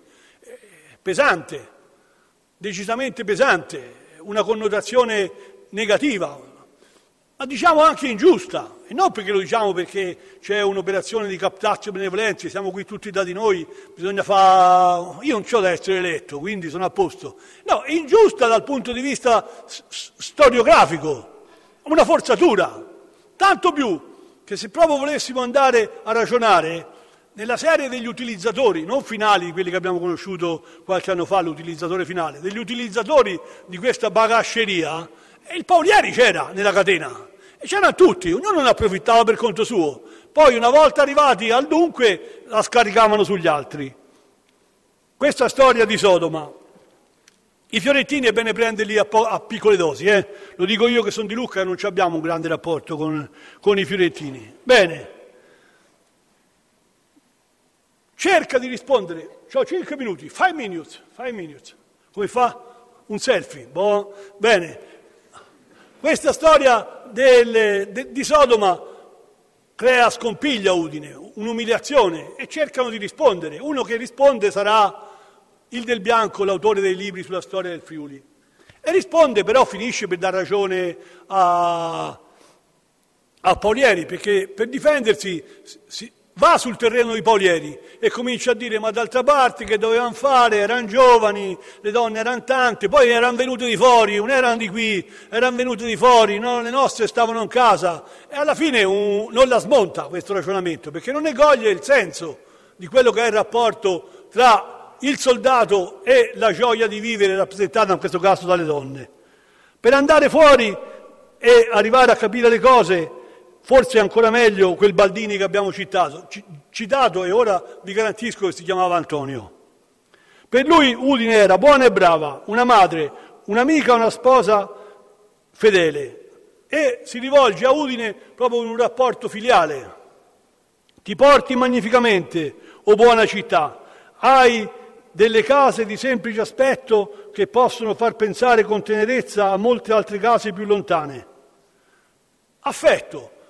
Udine rappresenta un lenitivo, una speranza, attenua la disperazione della guerra. Sapere che c'è Udine, che c'è una città nella quale si può cominciare a vivere, è un fattore fondamentale di resistenza dei soldati. Diciamo che di queste cose, più e meglio di molti altri, se ne rese conto e le seppe raccontare un grande, Mario Monicelli, nel film La Grande Guerra. Mi riferisco alla scena in cui i due protagonisti, Oreste Iacovacci, romano, e Giuseppe Busacca, milanese, si trovano in un momentaneo allontanamento dal fronte, in un borgo che potrebbe essere Cividale, un borgo tra Udine e il fronte. Sono in licenza, vengono da un periodo di dure battaglie, e questa licenza è una licenza strana, perché il comitato di accoglienza di questo paese ha preparato per loro una serata patriottica. C'è addirittura una maestrina che legge le poesie di Carducci, e questi due, che sono poveri fanti, sono i disgraziati della guerra, si guardano dicendo: ma che ci stiamo a fare qui noi? Uno dei due, il colloquio è questo: andiamo a Udine. Risposta: ma che ci si va a fare a Udine? Mostrando un volantino che annunciava il ballo delle mimose a Udine, Gassman dice a sordi: a Udine ci sono le mimose. Basta questo.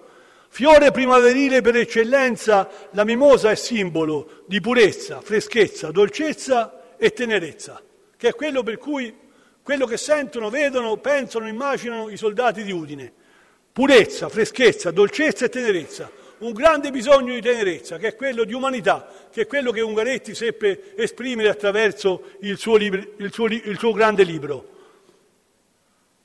Tenerezza, Udine dà tenerezza, e quindi Udine salva l'umanità, salva l'uomo, riesce a incoraggiare i suoi sentimenti, e per migliaia, milioni di soldati che stavano al fronte, tenerezza, dolcezza, speranza della vita, si chiamò Udine. Grazie.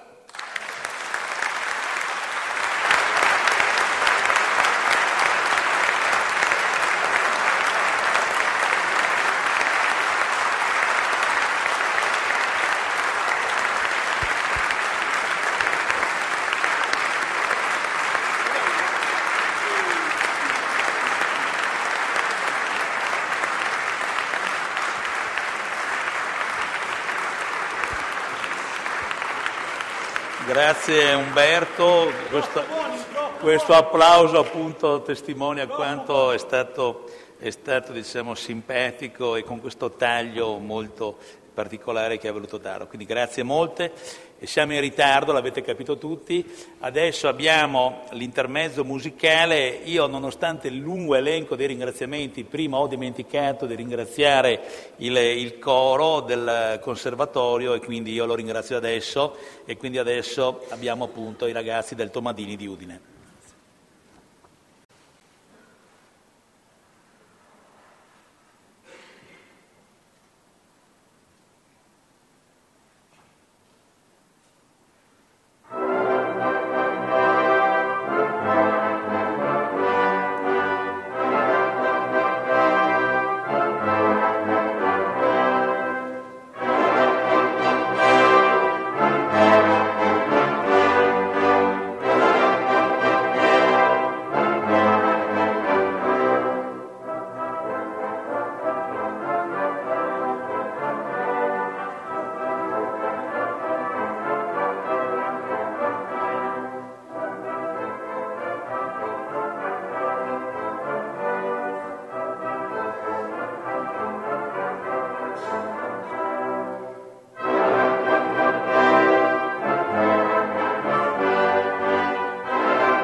Grazie al nostro intermezzo musicale, sono stati tra i pochi che hanno rispettato i tempi, quindi vale doppio.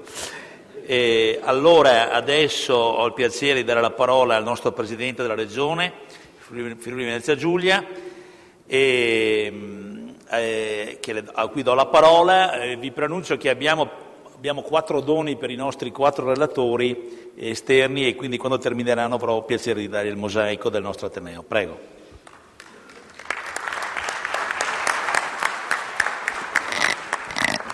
Grazie, magnifico Rettore. Io mi scuso fin d'ora se non mi fermerò a sentire gli interventi successivi, ma devo correre a Trieste dove inizierà il Consiglio regionale a breve. Darei per letti i saluti alle autorità nominando il magnifico Rettore per tutti. Doverosamente mi sento in dovere, questo sì, di soprattutto in questa sede riaffermare lo spirito che ha animato la Marcia di Parigi, che nei giorni scorsi ha unito 1 milione di persone comuni, capi di Stato e di Governo, nella fermissima condanna alla violenza terrorista e nella riaffermazione dei principi di libertà, di rispetto e di tolleranza. Senza questi principi, ricordiamolo, un'istituzione come l'università non avrebbe diritto di cittadinanza. Anzi, il nostro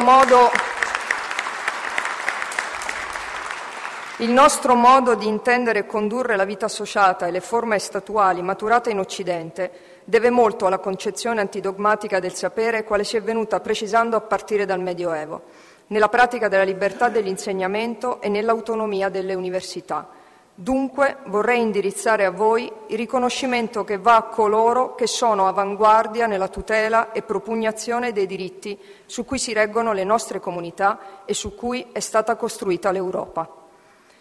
Non soltanto l'aggressione di un'aberrante ideologia fondamentalista mette alla prova la solidità del nostro sistema, lo fa anche la crisi.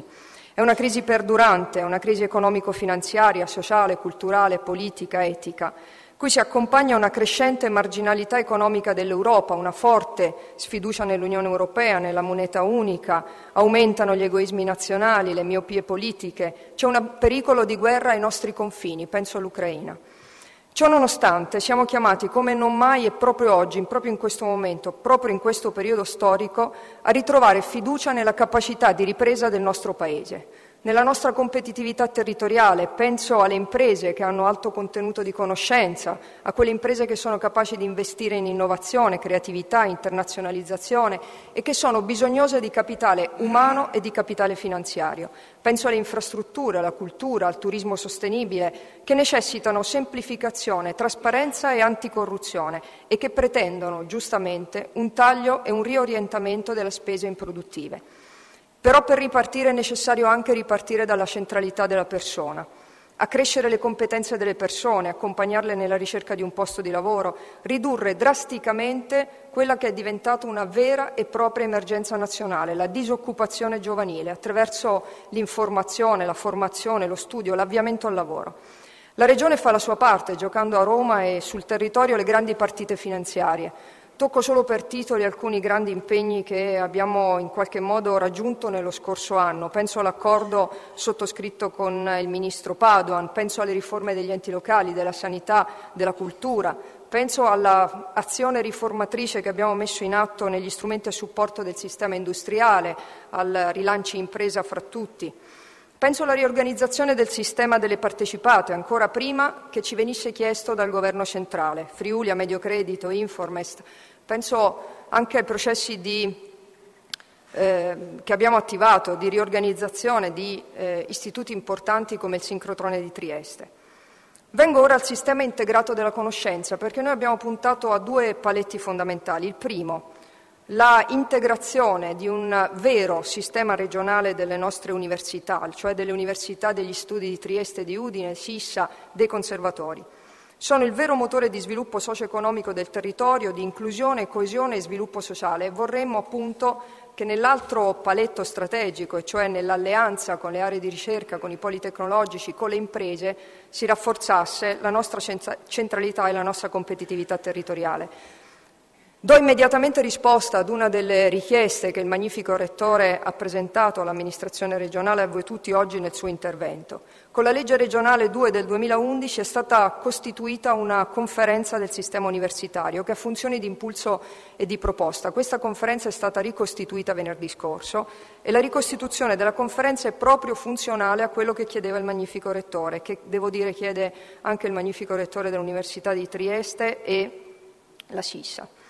E cioè il fatto che si riesca ad approvare il nuovo regolamento che disciplina le modalità di erogazione dei contributi al sistema regionale universitario.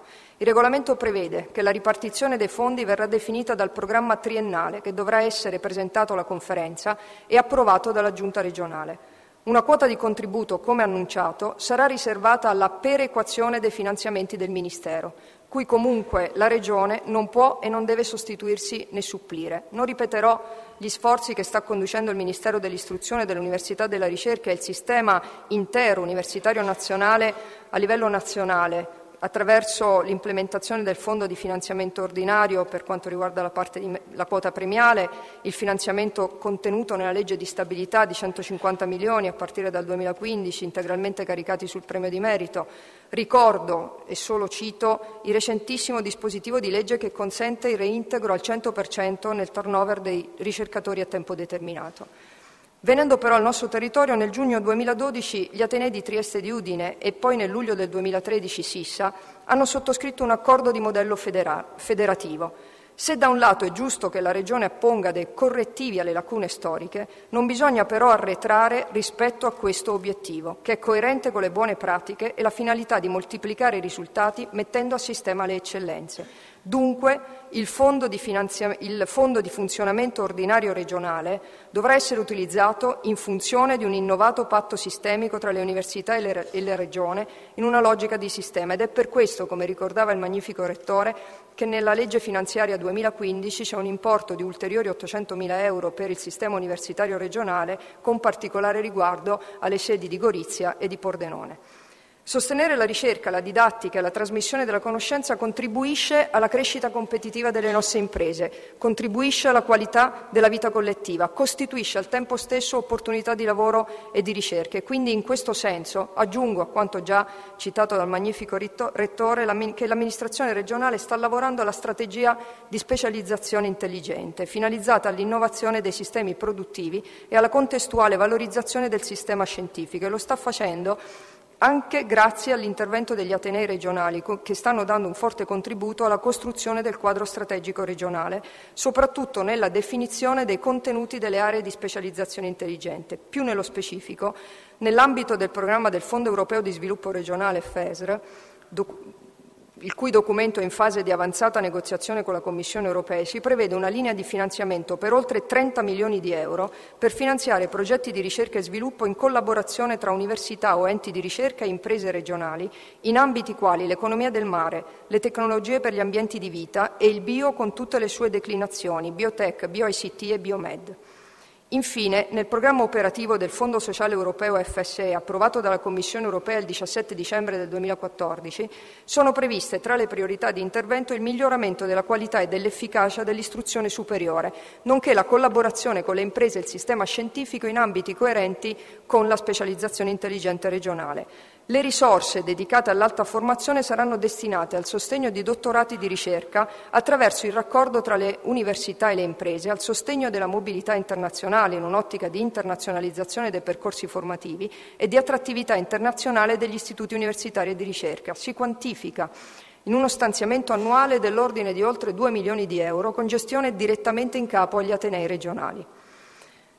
Lo scorso anno è stato anche l'anno in cui si è insediata l'Agenzia regionale per il diritto agli studi superiori, ARDIS, ed è l'anno nel quale è stata approvata la nuova legge regionale sul diritto allo studio universitario, la numero 21 del 2014, con la quale si è ampliata la gamma dei beneficiari e degli interventi rispetto al quadro normativo nazionale e regionale precedente e si è accresciuto il ruolo e la rappresentanza degli studenti all'interno dell'Agenzia.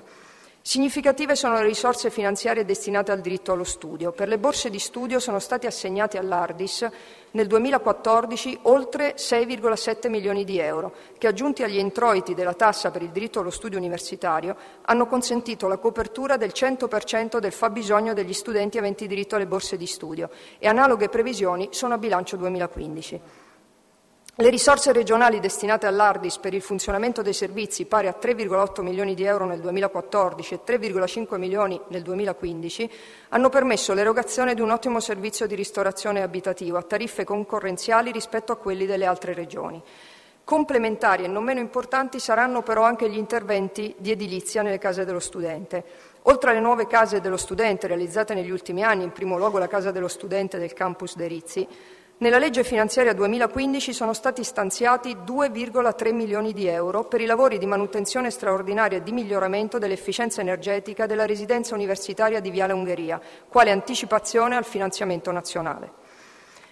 Ha ricordato prima il magnifico Rettore la Garanzia Giovani, è un progetto che è partito nel 2014, la nostra Regione è tra le prime ad applicarlo concretamente e vale la pena ricordare che questo progetto, già coinvolgente di molte realtà, riguarda i giovani al di sotto dei 30 anni, viene quantificato con l'impiego di risorse che vengono affidate alle due università di Udine e di Trieste di complessivi 3,9 milioni di euro per il sostegno di master post laurea o corsi di perfezionamento a titolarità delle università della Regione, ovvero all'estero, e tirocini extracurriculari, sia in Regione, sia nell'Unione Europea, sia fuori dell'Unione Europea. Salto solo per questioni di tempo, perché ne ha parlato in modo approfondito il Rettore, la questione legata al tema dell'orientamento. Un accenno, lo ha già fatto anche lui, ma trovo importante farlo anche quale Presidente della Regione, nel ricordare che l'Università di Udine è anche strumento di sviluppo e di rinnovamento della cultura, della lingua, della tradizione e della storia del Friuli. Con riferimento alla formazione dei docenti si ricorda che nel corso del mese di novembre 2014 è stata sottoscritta una convenzione tra la Regione e l'Ateneo Udinese per la realizzazione di un corso di specializzazione e aggiornamento per insegnanti di lingua friulana e divulgazione nei contenuti delle attività svolte attraverso la produzione dei materiali didattici, con un finanziamento ad hoc di 150.000 euro. Faccio anche una citazione, forse non con lo stesso successo del professor Sereni. Le parole di Albert Einstein, vorrei accompagnassero alla fine della mia breve relazione, sembrano essere state scritte quasi pensando a noi e pensando a questo momento storico. La creatività nasce dall'angoscia, come il giorno nasce dalla notte oscura. È nella crisi che sorge l'inventiva, le scoperte e le grandi strategie. Chi supera la crisi supera se stesso senza essere superato. Chi attribuisce alla crisi i suoi fallimenti e difficoltà violenta il suo stesso talento e dà più valore ai problemi che alle soluzioni. La vera crisi è la crisi dell'incompetenza. Senza crisi non ci sono sfide. Senza sfide la vita è una routine, una lenta agonia. Senza crisi non c'è merito. Lavoriamo duro, finiamola una volta per tutte con l'unica crisi pericolosa che è la tragedia di non voler lottare per superarla. Nonostante le difficoltà dovute al progressivo definanziamento subito negli ultimi anni dal sistema universitario nazionale tutto, aggravato talora da squilibri storici nel riparto dei fondi statali tra singole università, l'Ateneo di Udine è rimasto fedele alla sua missione e l'ha fatto sapendo crescere e raggiungendo posizionamenti importanti nel panorama universitario nazionale.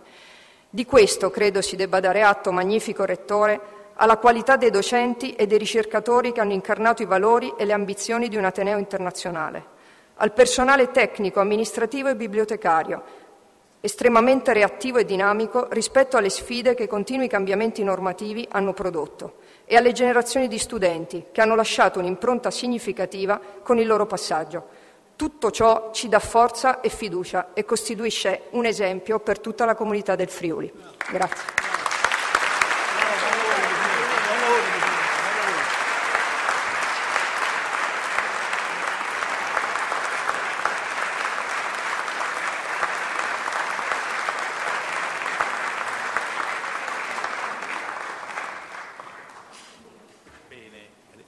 Ringrazio la Presidente, a cui abbiamo dato questo dono che è fatto dalla Scuola dei Musicisti di Spilimbergo, e quindi abbiamo voluto valorizzare anche i nostri asset regionali.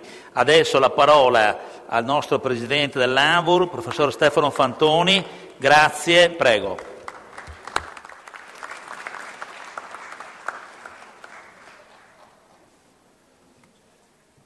Buongiorno a tutti. Mentre stanno mettendo a punto le slide che ho preparato, volevo approfittare per ringraziare il magnifico Rettore per questo invito che mi fa ritornare qua, questa volta in una veste diversa da come sono venuto molte altre volte, nella veste di direttore della SISSA, ma è sempre un gran bell'essere qua. Ringrazio naturalmente anche tutte le autorità e soprattutto ringrazio i docenti e gli studenti di questa università. Io baserò la mia discussione, il mio intervento ovviamente sulla valutazione, non posso che fare questo nella mia veste attuale. E come vedete ho dato un titolo un po' forse un po' strano, crederete, a questo mio intervento, che è meritocrazia o meritofobia, come anche risultato di questi 3 anni di esperienze che mi sono fatto come Presidente dell'ANVUR. E anch'io riporto una citazione, vedete, una citazione che segue questo gioco della meritocrazia o meritofobia, e viene dall'Amleto di Shakespeare, nel quale ci sono delle frasi che ripercorrono quello che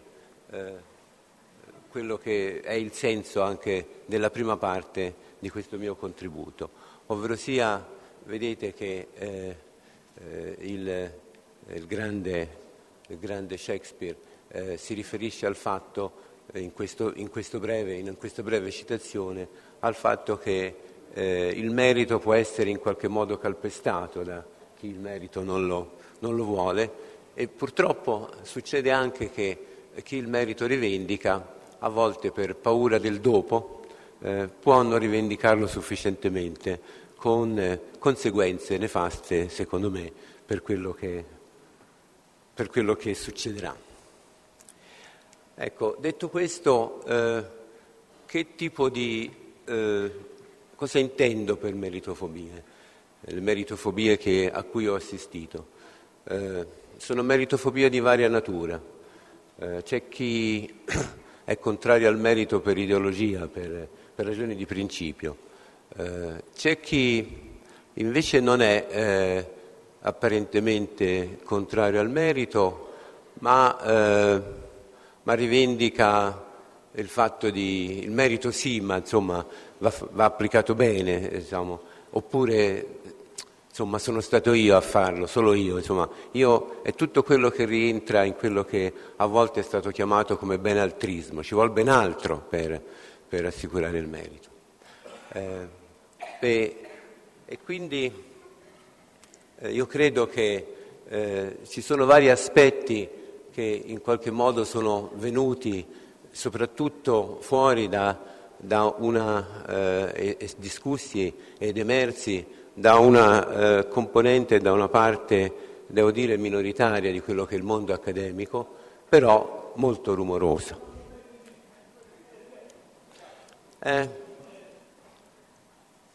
Quindi vediamo un attimo, voglio ricordare, diciamo, qual era la situazione prima che l'ANVUR si mettesse al lavoro. E qui elenco i vari aspetti sui quali diciamo, si vedevano degli atteggiamenti individualmente delle varie università, ben fatti in alcuni casi, mal fatti negli altri, ma sempre lasciati a nessuna regola, a nessun arbitrio e a nessuna considerazione. Le strategie delle università, per esempio, alcune le facevano, altre non le facevano, ma non era una regola che queste dovessero essere fatte. La trasparenza, il riconoscimento del merito nelle fasi concorsuali oppure nel reclutamento del personale e così via. Vedete, lì ho segnato un certo numero di un certo numero di problematiche che, se si va a vedere bene, venivano per lo più affrontate individualmente e non con delle regole chiare, e quindi non potevano essere nemmeno rivendicate da coloro che le attuavano. Quindi, di nuovo, chi effettivamente il merito lo perseguiva veniva oscurato da chi il merito non lo voleva. Che cosa abbiamo fatto in questi 3 anni? Dunque, abbiamo fatto il secondo esercizio, ancorché dovrebbe chiamarsi il primo, secondo me, della valutazione della ricerca. È un esercizio che ha preso in esame gli anni 2004-2010, quindi 7 anni di attività, ed è stato rivolto all'analisi di quelle che sono una valutazione dei dipartimenti e dell'università, dove l'obiettivo era quello di andare a valutare non esclusivamente o non solo l'eccellenza, ma soprattutto il criterio medio del valore della ricerca fatta. Sono stati analizzati quasi 200.000 prodotti di ricerca in un lavoro che ha coinvolto qualcosa come 450 alle 450 ai 500 panelist e più di 16.000 referii esterni. Quindi un lavoro molto grosso che ha fatto un quadro delle università italiane e che ha messo al lavoro molte componenti delle università italiane che in questo hanno collaborato in maniera molto molto significativa, mettendo in evidenza il fatto che l'università italiana come sistema ha accettato in maniera entusiastica, secondo me, e in maniera volontaria il criterio della valutazione. Abbiamo fatto un rapporto biennale dello stato dell'università e della ricerca che ha messo in evidenza pregi e difetti del nostro sistema. Tra i pregi vorrei ricordare che sfatare una dicitura, una storia che viene detta spesso sui media, e cioè che la ricerca italiana non è buona, è al di sotto dei livelli degli altri paesi. Questo non è vero, non risulta da questa analisi, anzi risulta che la ricerca fatta, normalizzata al numero di persone che questa ricerca fanno è superiore alla media internazionale. Ci sono ovviamente delle problematiche che sono insite nel fatto che il numero di ricercatori italiani è troppo poco per competere con gli altri paesi, quindi abbiamo un esercito di soldati addestrati, ma sono troppo pochi per compararsi con quelle che sono le sfide europee. E a livello universitario abbiamo un problema che ha a che fare, secondo noi, con troppi ritardi, troppi abbandoni, e questo è un problema che va affrontato gradatamente.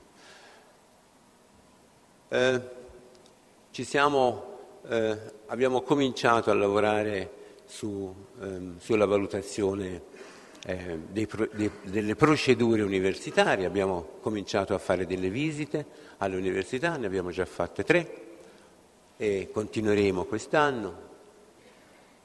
Abbiamo, come è stato anche detto dal vostro rettore, condotto un esperimento per la valutazione ex post della didattica basata sugli apprendimenti trasversali e abbiamo anche iniziato a lavorare sulla valutazione delle performance, compito che ci è stato dato in seguito, che era un compito che era stato assegnato originariamente alla Civit, cosa che ancora sta navigando in attesa che la funzione pubblica chiarisca quello che deve essere questa valutazione. Dove sta Udine in questa valutazione? Vedete, io qui ho rimarcato 4 4 temi, che sono i risultati della VQR, gli accreditamenti dei dottorati, la visita in loco e questi learning outcomes, che sono gli apprendimenti trasversali. E qui mostro dei numeri, scusate, non so se si vedono bene, sì, abbastanza.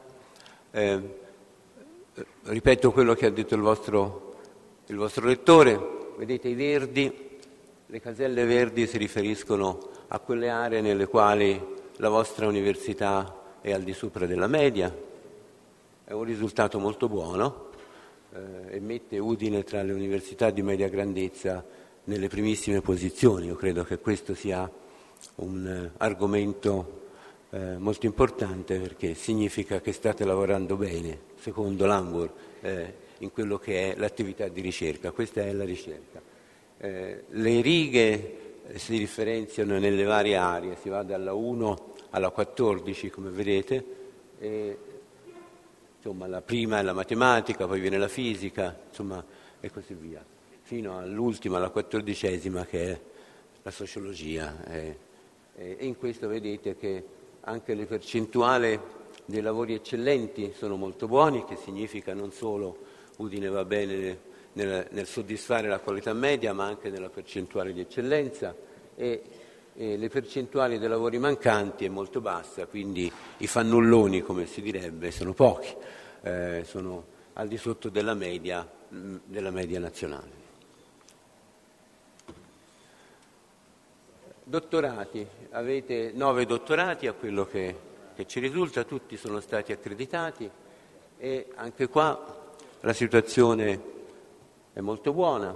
Vedete che ci sono media R e media X. R e X rappresentano una media di quello che è il valore dei professori che fanno parte del collegio dei dottorati, e X ne rappresenta l'eccellenza in termini di valori, e vedete che tutti quanti sono sopra l'1, che significa al di sopra della soglia accettabile, e la media complessiva pone la qualità dei dottorati dell'Università di Udine tra le migliori che ci sono nel sistema nazionale italiano. Qua invece vedete i risultati di questi apprendimenti trasversali.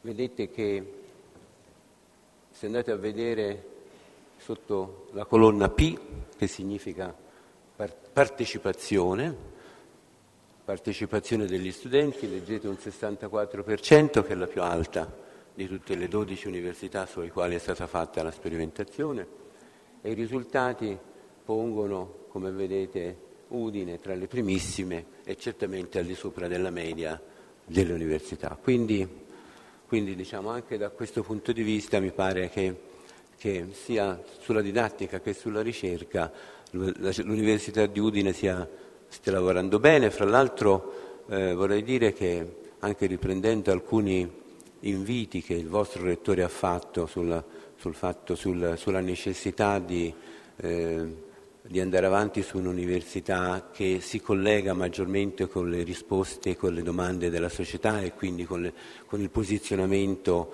il placement degli studenti nel posto di lavoro, noi quest'anno faremo ancora una sperimentazione, e in quest'anno stiamo anche valutando la possibilità di usare questi risultati, che danno una valenza su apprendimenti che non sono gli apprendimenti di profitto negli esami, che quelli sono valutati dall'università stessa, ma sono apprendimenti del saper imparare, saper decidere, come vi ha detto il magnifico rettore. Questi apprendimenti sono di grande interesse per le imprese, e quindi che se le imprese sono a conoscenza di questi risultati, possono allargare la loro cerchia di analisi e di interviste per i giovani che vogliono reclutare. Questa cosa avviene già negli Stati Uniti in forma massiccia, quasi tutte le università americane lo stanno facendo, e le imprese, che sono nella stragrande maggioranza, stanno utilizzando i dati che l'analogo TECO negli Stati Uniti si chiama CLA+, ma qua si chiama TECO, stanno fornendo, e queste imprese sono coordinate dalla Federal Bank e dalla McKinsey negli Stati Uniti. Ora, noi non siamo negli Stati Uniti, ovviamente paragoni sono difficili a farsi, però diciamo anche nel nostro Paese potrebbe essere utile che le università potessero fare uso di questi risultati per migliorare la politica di placement dei loro studenti. Quali sono state le reazioni del sistema universitario ad Hamburg, all'opera dell'Hamburg? Ma dunque io direi che c'è stata un'ottima risposta da parte delle università e degli enti di ricerca. Come vi ho detto prima, hanno collaborato moltissimo, e qui ribadisco che non conosco nessun'altra entità sociale del nostro Paese che abbia sposato la valutazione così come hanno fatto le università.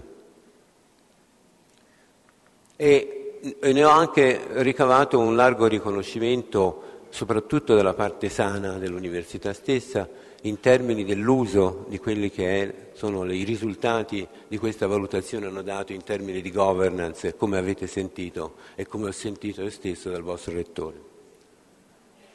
La parte politica ha sostenuto formalmente la politica e l'operato dell'Hamburg, anche se mi spiace che la Presidente della Regione sia andata via, anche se in realtà ha ascoltato forse troppo quelle che sono state le lamentele, che ovviamente non potevano non esserci, ma io credo che una strategia politica non debba ascoltare le lamentele, ma andare avanti nelle strategie giuste, e questo certamente non ha aiutato e non aiuta l'operato della nostra agenzia. Un'altra osservazione che mi sento di fare è che ho sentito poche voci da parte dei giovani in tutta questa operazione, la qual cosa mi ha meravigliato, anche perché noi ci siamo rivolti o abbiamo inteso rivolgersi soprattutto a migliorare quella che è la vita dei giovani e la carriera dei giovani, però insomma io non ho sentito molto la loro voce, né le loro proteste, né nei loro apprezzamenti. Io credo che per loro evidentemente il sottofinanziamento dell'università sia troppo assordante per sentire qualunque altra cosa. Quindi uno si chiede, c'è stata una transizione nel sistema universitario a fronte della valutazione? È successo questo? Io direi di sì. Io direi che prima dell'operato dell'Hamburg si sentiva pochissimo, anche nelle inaugurazioni degli anni accademici come oggi, l'argomento della valutazione. Dopo invece se ne parla quasi come primo argomento, e il rettore ne fa un argomento proprio di governance della sua università. Io credo che questo sia molto importante. E gli indicatori che noi abbiamo costruito per fare le valutazioni mi pare siano diventati, in certi casi magari con qualche mal di pancia, ma sono diventati comuni ormai, vengono usati e anche mal usati in certi casi, ma comunque sono diventati patrimonio comune dell'università. C'è stato un deciso e netto aumento della trasparenza, nel senso che molte delle cose che noi abbiamo messo in atto sono state prima discusse con tutto il sistema universitario e tutti i risultati sono stati forniti in modo tale che potessero essere usati dall'università, cosa che non era mai successa prima. E l'assicurazione della qualità della didattica comincia ad essere un atteggiamento normale, non voglio dire meritorio, normale, che è quello che deve essere. Naturalmente c'è sempre la paura della perdita dell'autonomia universitaria, di insegnamento, ma credo che si stia andando nella direzione in cui tutta l'Europa sta andando d'altra parte. Non ho segnato qui un altro effetto che invece è molto importante, che l'Italia esiste adesso dal punto di vista della valutazione nel contesto europeo. Noi siamo molto osservati dalle altre agenzie europee, stiamo facendo collegamenti e quindi questo era un'altra delle cose che mancava. Ecco, no, aspettate, non ho finito. Che cosa c'è in cantiere? Ecco, cosa stiamo facendo? Stiamo cominciando, come sapete, ricomincia la VQR, cioè ricomincia la valutazione, sì, faccio presto, la valutazione della ricerca, stiamo lavorando sulla valutazione dei dottorati e vedete lì c'è tutta una serie di questioni che ci coinvolgono e che forse qualcuno dovrebbe domandarsi come facciamo a farle, stante il piccolo esercito che abbiamo nella nostra agenzia e che andrebbe rinforzato. Ecco, io questo volevo dirvi e con questo vi auguro veramente un buon anno accademico a tutti gli studenti e a tutti i docenti e credetemi, vi dico col cuore, continuate in questa direzione. Grazie.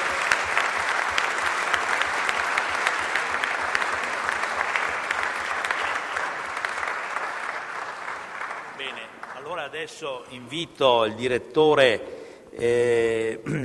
Livon, per lui è un ritorno, è stato nostro direttore amministrativo e dopo direttore generale, è stato promosso a Roma, lo abbiamo voluto qui oggi in fianco a noi.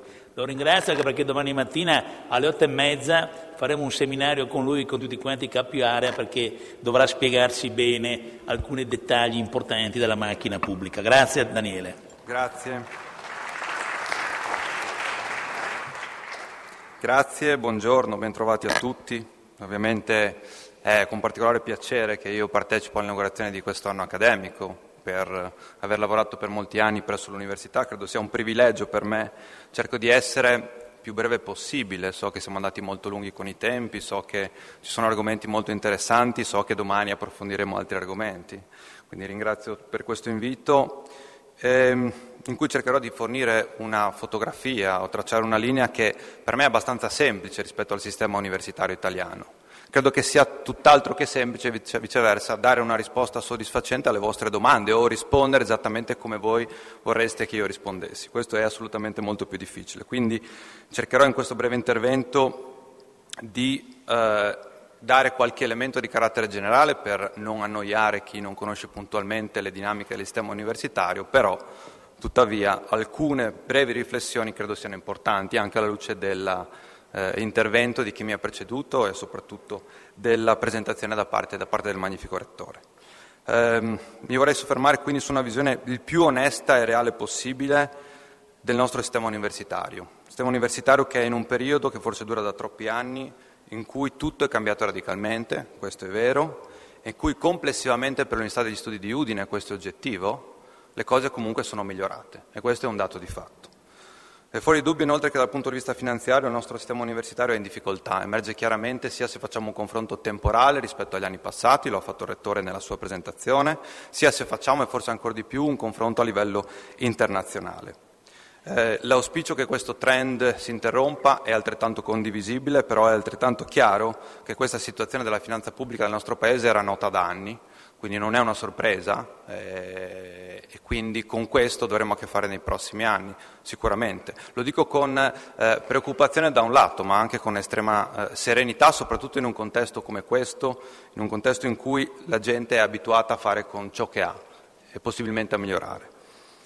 Non si può disconoscere che un Paese con poco più del 14% di laureati nella fascia d'età tra i 25 e i 64 anni, con il 24% degli studenti che sbagliano la scelta degli studi universitari e abbandonano l'università tra il primo e il secondo anno, con il 37% degli studenti fuori corso e soprattutto, questo è stato detto anche prima, con quote crescenti di laureati che vanno a sostenere la competitività di altri Paesi, trovando occupazione altrove, è un Paese con dei problemi strutturali rilevanti che devono essere affrontati. Se ci si concentra sulla dimensione domestica, i dati OCSE, ma anche Alma Laurea ed Eurostudent, confermano che il titolo di studio dei genitori influenza ancora molto la scelta da parte dei figli. In Italia su 100 studenti universitari 28 sono figli di genitori laureati, 48 di diplomati e solo 24 di genitori che non hanno un titolo di studio. Fermo restando che le diseguaglianze nell'accesso all'istruzione e che l'adeguatezza della preparazione di chi si iscrive all'università non possono essere colmate solamente dall'università, i dati sottolineano come sia necessario uno sforzo mirato nell'orientamento e nel supporto durante tutti gli anni degli studi superiori, ma anche, ahimè, universitari. Da questo punto di vista manca l'appello, mi fa piacere sentire che in questa regione sia più avanti, la riforma nazionale del diritto allo studio, che è sicuramente un tassello fondamentale. Ormai dal punto di vista finanziario si sono consolidati 150 milioni di euro del fondo integrativo statale che vengono attribuiti alle regioni, tuttavia manca ancora un criterio equo di attribuzione di questi fondi alle regioni stesse. Attenzione però che il diritto allo studio va visto, dal mio punto di vista perlomeno, in una chiave completamente diversa rispetto al passato. Va visto nella direzione di servizio integrato per lo studio, in cui fanno parte integrante di questo concetto quello che l'università è in grado di fornire e non solamente quello che fanno le regioni e lo Stato in termini di accoglienza e fruibilità delle sedi universitarie, presenza di docenti e servizi nelle sedi, didattica incentrata sull'apprendimento, qualità delle infrastrutture, momenti di confronto e dialogo, eventi culturali e opportunità di lavoro e da parte degli studenti comprensione che partecipare alla vita universitaria significa accettare e rispettare spazi, ruoli, attribuzioni e responsabilità. Non sarà lo Stato da solo, tantomeno il Ministero, tantomeno la singola università a risolvere i problemi delle università italiane, che devono essere affrontati in una logica di sistema nazionale e soprattutto, in realtà come queste che fanno del territorio una caratterizzazione fondamentale dell'università, anche a livello territoriale. Tralascio alcuni spunti che possono essere interessanti, ma per questione di tempo vado al tema che probabilmente è quello più interessante per voi, la programmazione e i finanziamenti. Con il decreto della programmazione triennale 2013-2015, con qualche intervento normativo di semplificazione adottato nel corso del 2013 e da ultimo con i decreti adottati alla fine dell'anno 2014, la struttura e il meccanismo di assegnazione del finanziamento statale possono dirsi oggi compiuti in modo chiaro. Cambieranno nei prossimi anni, compreso quest'anno il 2015, le dosi, ovvero le percentuali dei diversi interventi, ma non credo potrà essere rimesso in discussione il mix degli strumenti. Per gli addetti ai lavori non sarà difficile verificare che i criteri adottati nel 2014 vanno esattamente nella direzione di premiare e riconoscere i risultati degli atenei, rispetto a indicatori che hanno diretto impatto con le problematiche che ho evidenziato poc'anzi. Lasciatemi dire che sarebbe molto bello se nel nostro Paese i modelli di finanziamento delle istituzioni, non solo universitarie, venissero valutati con questa logica, passatemi il termine, di coerenza rispetto ad una politica complessiva di sistema e non esclusivamente in relazione ai benefici che portano sulla singola istituzione. In una competizione non possono vincere tutti, ma tutti possono migliorare annualmente.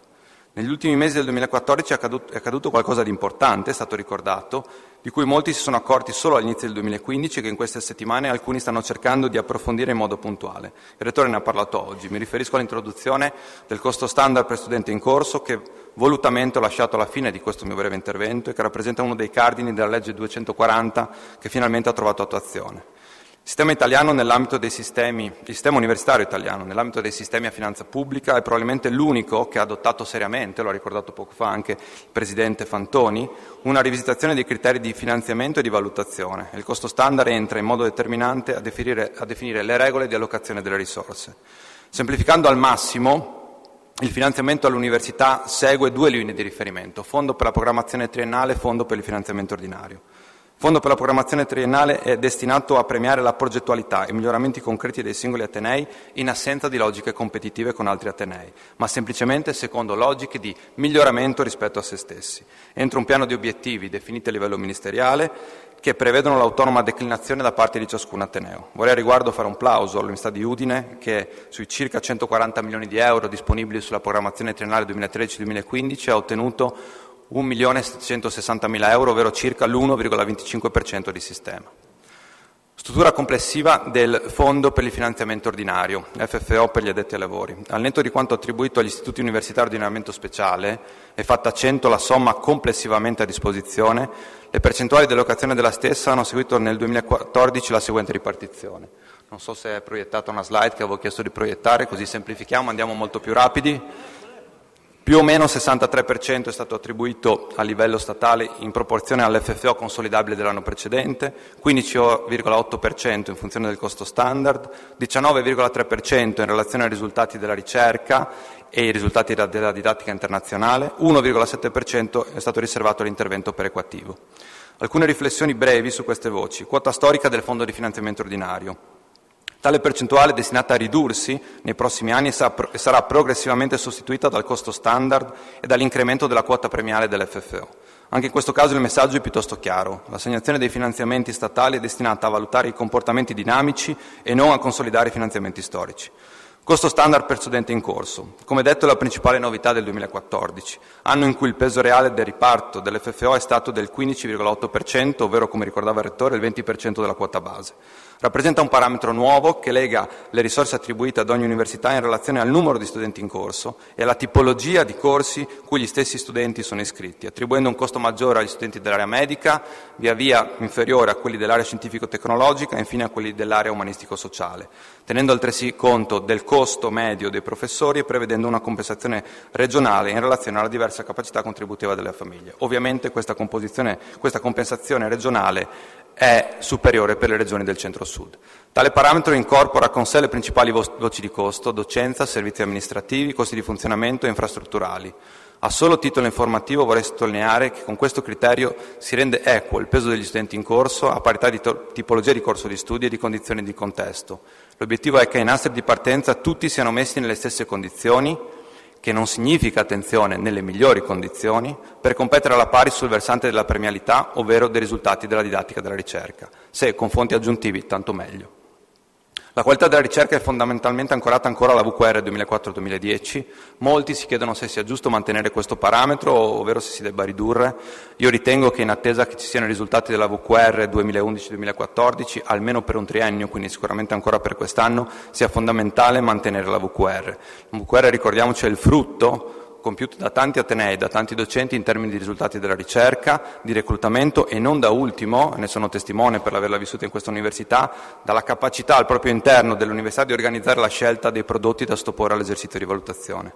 I risultati della didattica, almeno per l'anno 2014, hanno valorizzato molto l'aspetto dell'internazionalizzazione, premiando gli atenei in grado di realizzare un'adeguata mobilità internazionale in ingresso e in uscita, con particolare riferimento a studenti e a laureati che durante il loro periodo di studio all'estero hanno realmente conseguito dei crediti formativi.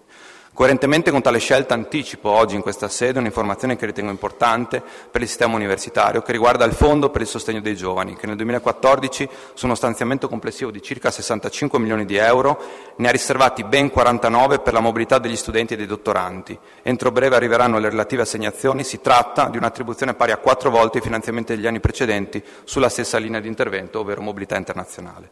Quella appena descritta è una struttura di criteri in cui tutte le voci, al netto della quota storica che è destinata a diminuire, sono destinate ad aumentare e a regime il tutto dovrebbe ridursi a 2 quote tra il 2018 e il 2020, 70% costo standard e 30% premialità. Questo è il modello teorico. I parametri di valutazione sono ormai chiari e consolidati, nessuno può dire che la ricetta ad oggi non sia nota. Il messaggio è assolutamente chiaro e inequivocabile dal mio punto di vista: la competizione si basa su poche e semplici variabili: avere i migliori docenti e creare le condizioni per reclutare studenti possibilmente bravi, ma, cosa ancora più importante, consapevoli della scelta che vanno a compiere, determinati anche con l'aiuto dell'università a raggiungere il loro obiettivo in tempi normali, possibilmente con un'esperienza di studio all'estero. Vengo alla domanda che implicitamente o anche esplicitamente in alcuni casi molti di voi si stanno facendo e mi hanno fatto direttamente sia nella fine dell'anno sia in queste giornate. Come è andato il 2014 per l'Università di Studi di Udine? L'Università di Udine è ancora sottofinanziata o meno? Cosa dobbiamo aspettarci per il 2015? Volutamente ho proiettato la tabella, l'ho proiettata perché credo che per il 2014 il Rettore e il Direttore Generale possano essere soddisfatti, che se ne dica ma molto soddisfatti rispetto a come è andata. Ritengo che il conto consuntivo che si appresteranno ad approvare darà un risultato molto migliore rispetto a quello che avevano previsto nel bilancio di previsione. Credo che anche la comunità accademica possa essere soddisfatta e felice. Credo, e mi si consenta a riguardo a titolo personale, che sia importante anche ringraziare i rettori che qui in parte sono presenti, che hanno lavorato per raggiungere questo obiettivo assieme al Rettore De Toni. Mi riferisco in particolare ai Rettori Strassoldo, Rettore Compagno, Rettore Honsel, con cui ho avuto il privilegio di lavorare per diversi anni, momenti, ruoli e situazioni completamente diverse. Dire se Udine sia sottofinanziata, sovrafinanziata o finanziata adeguatamente, alla luce dei numeri e delle percentuali che sono proiettate, è molto semplice, quindi lascio a voi questa risposta.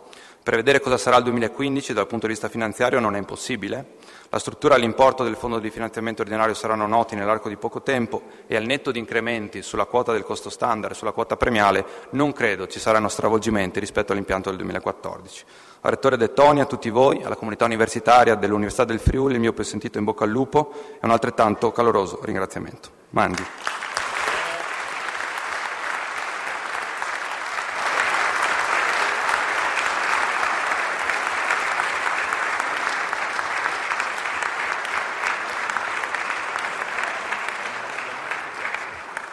Bene, allora, come prevede il nostro cerimoniale, adesso per ultimo abbiamo l'ospite più autorevole. Lo ringrazio di essere qui questa mattina.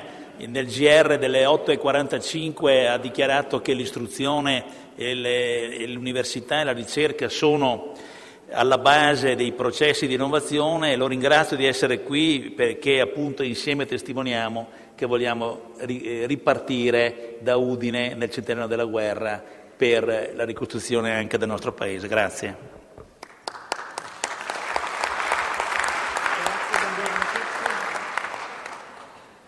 Un ringraziamento innanzitutto. Funziona questo microfono?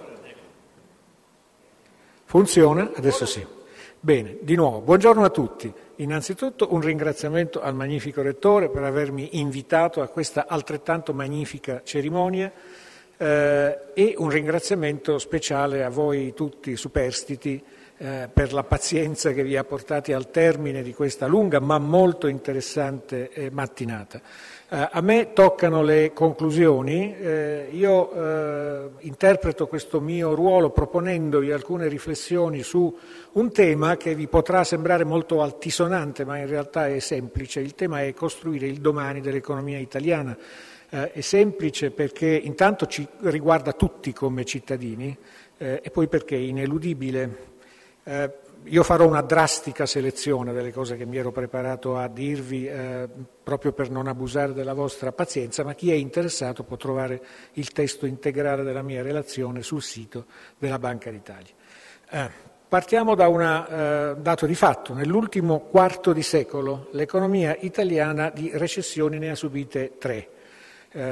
Una prima, qualcuno se la ricorderà, 92-93, fu la conseguenza dell'ultima grande crisi valutaria della lira, prima che la lira cessasse di esistere.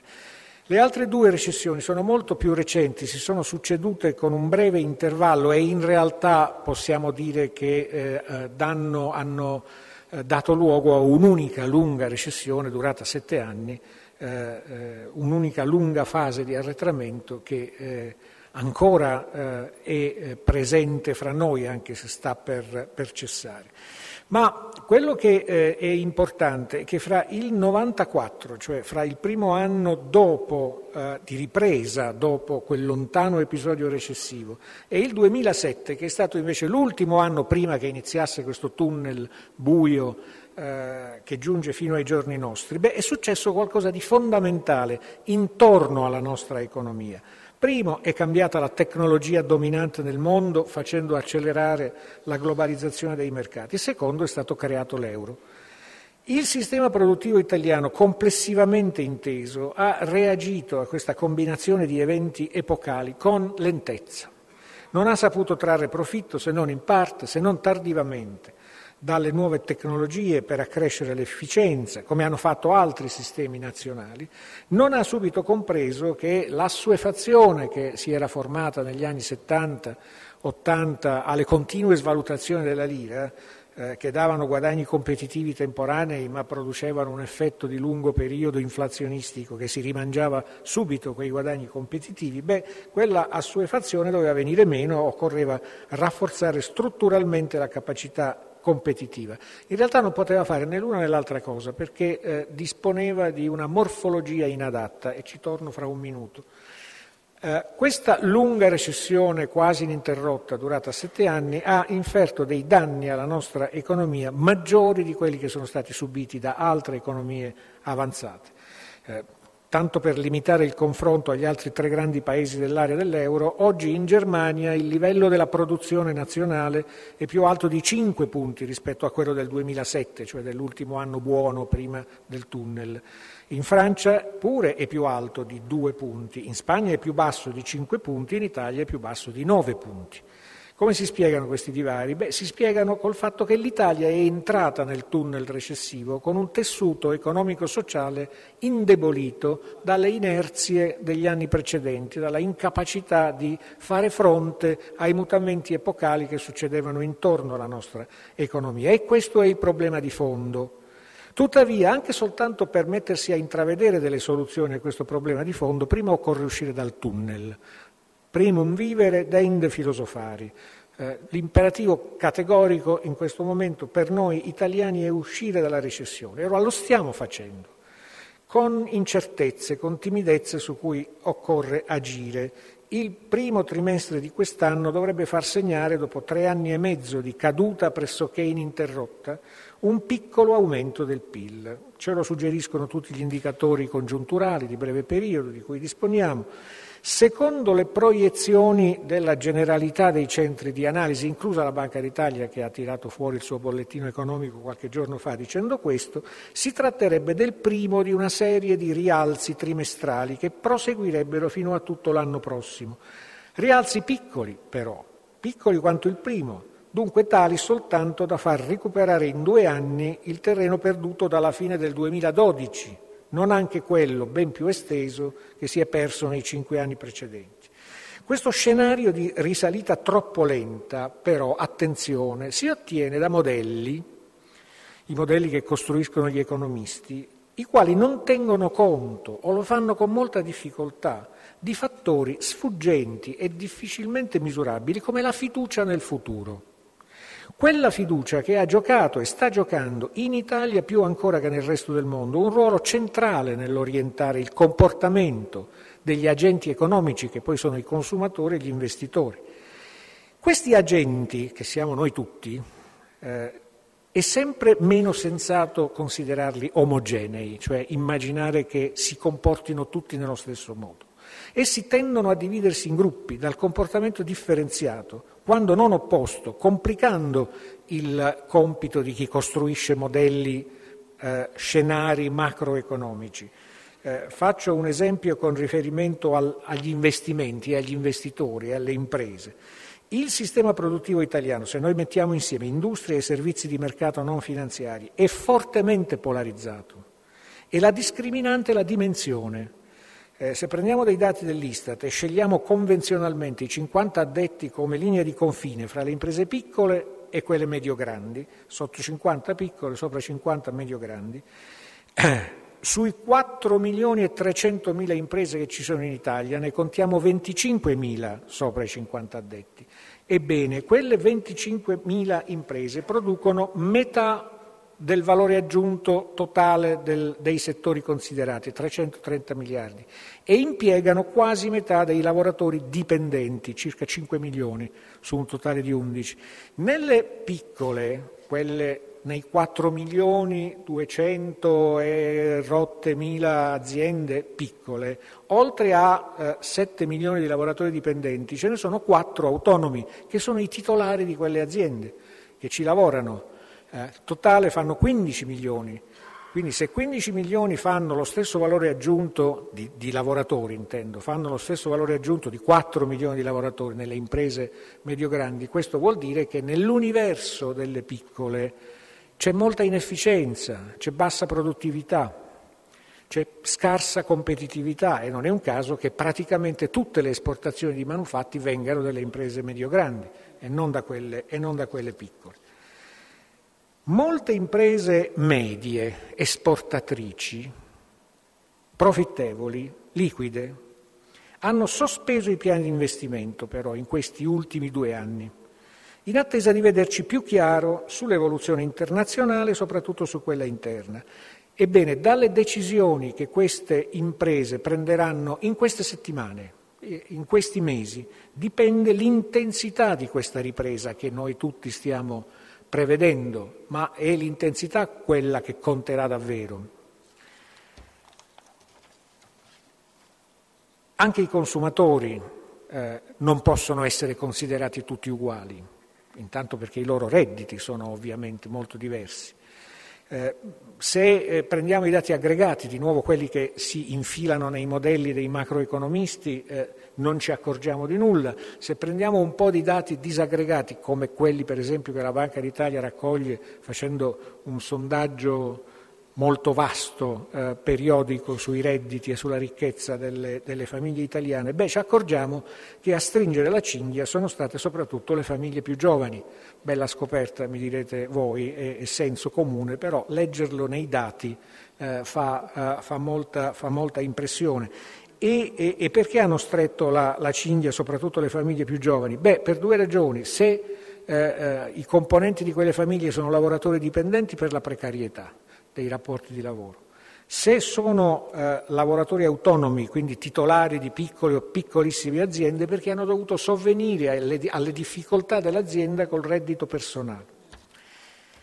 Comunque, i consumi nel loro complesso hanno smesso di cadere a metà del 2013 addirittura, però non si è ancora consolidata una vera tendenza all'aumento. È evidente che i consumatori, e questa volta parlo in generale, sono ancora cauti e aspettano di vedere qualche schiarita sul mercato del lavoro e una stabilizzazione dei loro redditi prima di tornare a spendere decisamente di più.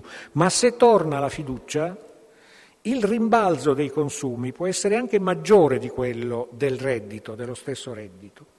Ma astraiamo per un momento dalle vicende congiunturali italiane e cerchiamo di capire dove sta andando il mondo nel medio-lungo periodo, perché questo ci serve a inquadrare poi il caso italiano. Che tipo di scenari si possono disegnare? Secondo me l'approccio più interessante rimane quello che guarda alle imprese, all'offerta produttiva, perché è nelle imprese che si genera lo sviluppo economico, è nelle imprese che si produce il reddito e il benessere che poi viene distribuito a tutta la nazione attraverso le imposte, profitti, stipendi, salari, è nelle imprese che si creano quei prodotti nuovi o rinnovati che alimentano la stessa domanda dei consumatori, mostrando bisogni, desideri che prima non erano percepiti. L'innovazione incessante è il tratto distintivo del tempo moderno. Se noi pensiamo un secolo fa, chi faceva il commerciante o l'imprenditore, produceva beni o servizi, poteva passare la vita intera a produrre o a commerciare sempre lo stesso bene, che non cambiava in nessuna sua caratteristica e poteva essere domandato di più o di meno a seconda della condizione economica ciclica dei consumatori.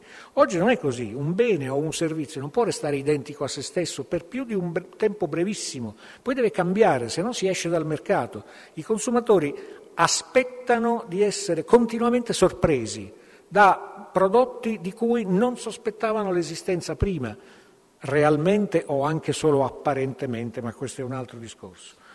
La stessa distinzione fra manufatti e servizi va sfumando. I manufatti, le cose che si vedono e che si toccano, sono sempre di più delle scatole che contengono servizi. Pensate soltanto agli smartphones, quello è l'esempio più evidente, ma quasi tutti i manufatti con cui abbiamo quotidianamente familiarità sono dei contenitori di servizi. Ora, i futurologi o i tecnologi ci dicono che ci sono due tendenze in questo momento nel mondo di lungo periodo. Una tendenza è alla frammentazione dei processi produttivi. Questo è un risultato delle tecnologie nuove, dell'informazione e della comunicazione. Le imprese tendono a esplodere in 1000 frammenti, la logistica, la contabilità, una serie di componenti, eccetera. Possono essere in realtà prodotti dovunque nel mondo, a costi spesso inferiori. Quindi vengono outsourced, come si dice, esternalizzati. Questo crea filiere, lunghe catene del valore che possono essere globali, che possono abbracciare tutto il mondo. L'esempio tipico che si fa nei convegni è quello della Apple. La Apple è alla testa di una filiera che avvolge il pianeta Terra almeno 10 volte e che coinvolge centinaia e centinaia di fornitori di componenti fisici ma anche di servizi. Inoltre avanza a grandi passi la robotica e questa è un'altra tendenza che si sta consolidando, quindi produrre a mano, produrre un manufatto vuole dire sempre di più manovrare non un tornio, un martello, ma un joystick con cui si aziona un servomeccanismo o addirittura una stampante tridimensionale, che è la grande novità della manifattura dei prossimi, già del presente e poi certamente di più dei prossimi decenni. Tutto questo ha delle spaventose conseguenze in termini di mercato del lavoro, in termini di occupazione, perché spiazza il lavoro tradizionale. Però se torniamo a pensare al fatto che i manufatti in realtà sono sempre meno solidi, fisici e sempre più contenitori di servizi, i servizi invece è molto più difficile farli con una stampante tridimensionale. Lì ci vogliono i lavoratori in carne ed ossa, però ci vogliono lavoratori che abbiano delle skills, delle abilità diverse da quelle a cui siamo abituati e quindi ci vuole un sistema di istruzione che le produca queste skills. E qui vengo alla conclusione di questo mio intervento e dico qualcosa a proposito di sistema di istruzione e in particolare di sistema italiano di istruzione. Intanto riconosciamo che si è avviato, e lo abbiamo sentito questa mattina, un processo di cambiamento forte basato sulla valutazione del merito, eccetera. Quindi ci sono istituzioni pubbliche come l'Anvur, ma come anche l'Invalsi, ma anche istituzioni private come la Fondazione Agnelli, che stanno svolgendo un'azione davvero meritoria per gettare le basi e fare avanzare questa capacità di valutazione seria della qualità del sistema. Però non nascondiamoci che l'università italiana continua a soffrire di un paradosso. Questa università, in generale, parlo in generale, produce una crema di ottimi studenti per le scuole di dottorato straniere. Le elite professionali italiane si formano all'estero in larga prevalenza. Poi uno studente italiano che viene fuori da Udine o da Milano, da Torino o anche da Roma o da Napoli, quando entra in una scuola di PhD americana è fra i migliori studenti, quindi evidentemente ha una base di preparazione molto buona che è stata data dalle università italiane, ma le università italiane non competono nella fascia alta di istruzione terziaria. E inoltre l'altro grande problema del nostro sistema universitario è che sforna un numero di laureati che è ancora inferiore ai bisogni di una società avanzata, nonostante la riforma 3+2. Perché succede tutto questo? Qualcuno dice perché abbiamo troppe piccole università, così come abbiamo troppe piccole imprese, così come abbiamo troppe piccole banche. Può darsi, soprattutto se poi ogni università, anche la più piccola, pretende di coprire l'intero scibile, l'intero campo del sapere, ma non è, il problema è più generale. E con questo davvero concludo. Gli italiani hanno per lungo tempo speso poco per dare ai propri figli una buona istruzione universitaria. Forse perché erano convinti che se ne dovesse occupare lo Stato, forse perché non credevano che ne valesse la pena, in termini di migliori prospettive di lavoro. Ebbene, queste due convinzioni sono tutte e due sbagliate, soprattutto la seconda. Se si guardano i dati, ci si rende conto che quello che si chiama il rendimento privato dell'istruzione universitaria, cioè quanto rende avere una laurea rispetto a un diploma in termini di probabilità di trovare un posto di lavoro e di retribuzione media una volta che si sia trovato il posto di lavoro, quel rendimento è considerevole anche in Italia. C'è da dire che in Italia è più basso che altrove, però, e in Italia è più basso per i giovani che per chi sta già sul mercato del lavoro da parecchio tempo. Ma pur con queste qualificazioni comunque c'è un premio abbastanza cospicuo per chi avanza nel curriculum di studi. Ora, in realtà un po' questa situazione è cambiata. Se uno di nuovo guarda i dati dell'OCSE, per esempio, si vede che la spesa privata, la spesa delle famiglie per l'istruzione universitaria è molto aumentata, negli ultimi 20 anni è raddoppiata in sostanza, in rapporto al PIL, quindi in termini reali. Quella pubblica è rimasta ferma in rapporto al PIL, sotto l'1%, che è il livello forse più basso fra tutti i paesi avanzati. Ora, questo uno potrebbe dire, abbiamo una condizione di finanza pubblica che non consente di impiegare più risorse. Non è solo questo, certo questo pesa naturalmente, lo sappiamo bene, non è solo questo, c'è anche il riflesso, anzi se volete la lontana eredità di una scelta politica strategica che fu fatta tanti anni fa, quando bisognava lottare piuttosto contro l'analfabetismo, e che privilegiò la spesa pubblica a favore della scuola primaria e poi secondaria, sacrificando l'università. Solo che è passato più di mezzo secolo da allora. Nel frattempo le sorti di un paese avanzato si giocano sull'istruzione di alto o altissimo livello, non più soltanto sul debellare la piaga dell'analfabetismo, che è stata debellata, a parte quello di ritorno. Dunque, nonostante la trasformazione, i processi di cambiamento, ci sono ancora delle riflessioni fondamentali che vanno fatte sul modo in cui è organizzato il nostro sistema di istruzione e sull'investimento in senso generale che tutta la società fa nell'istruzione superiore dei propri giovani. Questo è davvero il fondamento di qualunque progetto di costruzione del domani dell'economia italiana, perché l'istruzione è la fucina del domani. Grazie di nuovo. Grazie per questa conclusione.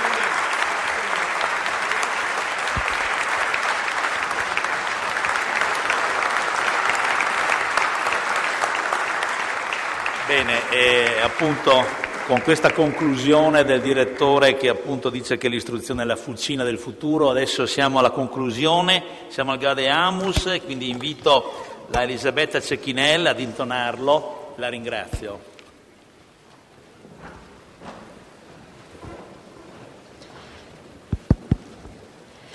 Gaudeamus igitur, juvenestum sumus, Gaudeamus igitur, juvenestum sumus, post iucundam joventutem, post molestam senectutem, nos habebit humus, nos habebit humus. Vita nostra brevis est, brevi finietur. Vita nostra brevis est, brevi finietur. Venit mos velociter, rapid nos atrociter, nemini parcetur, nemini parcetur.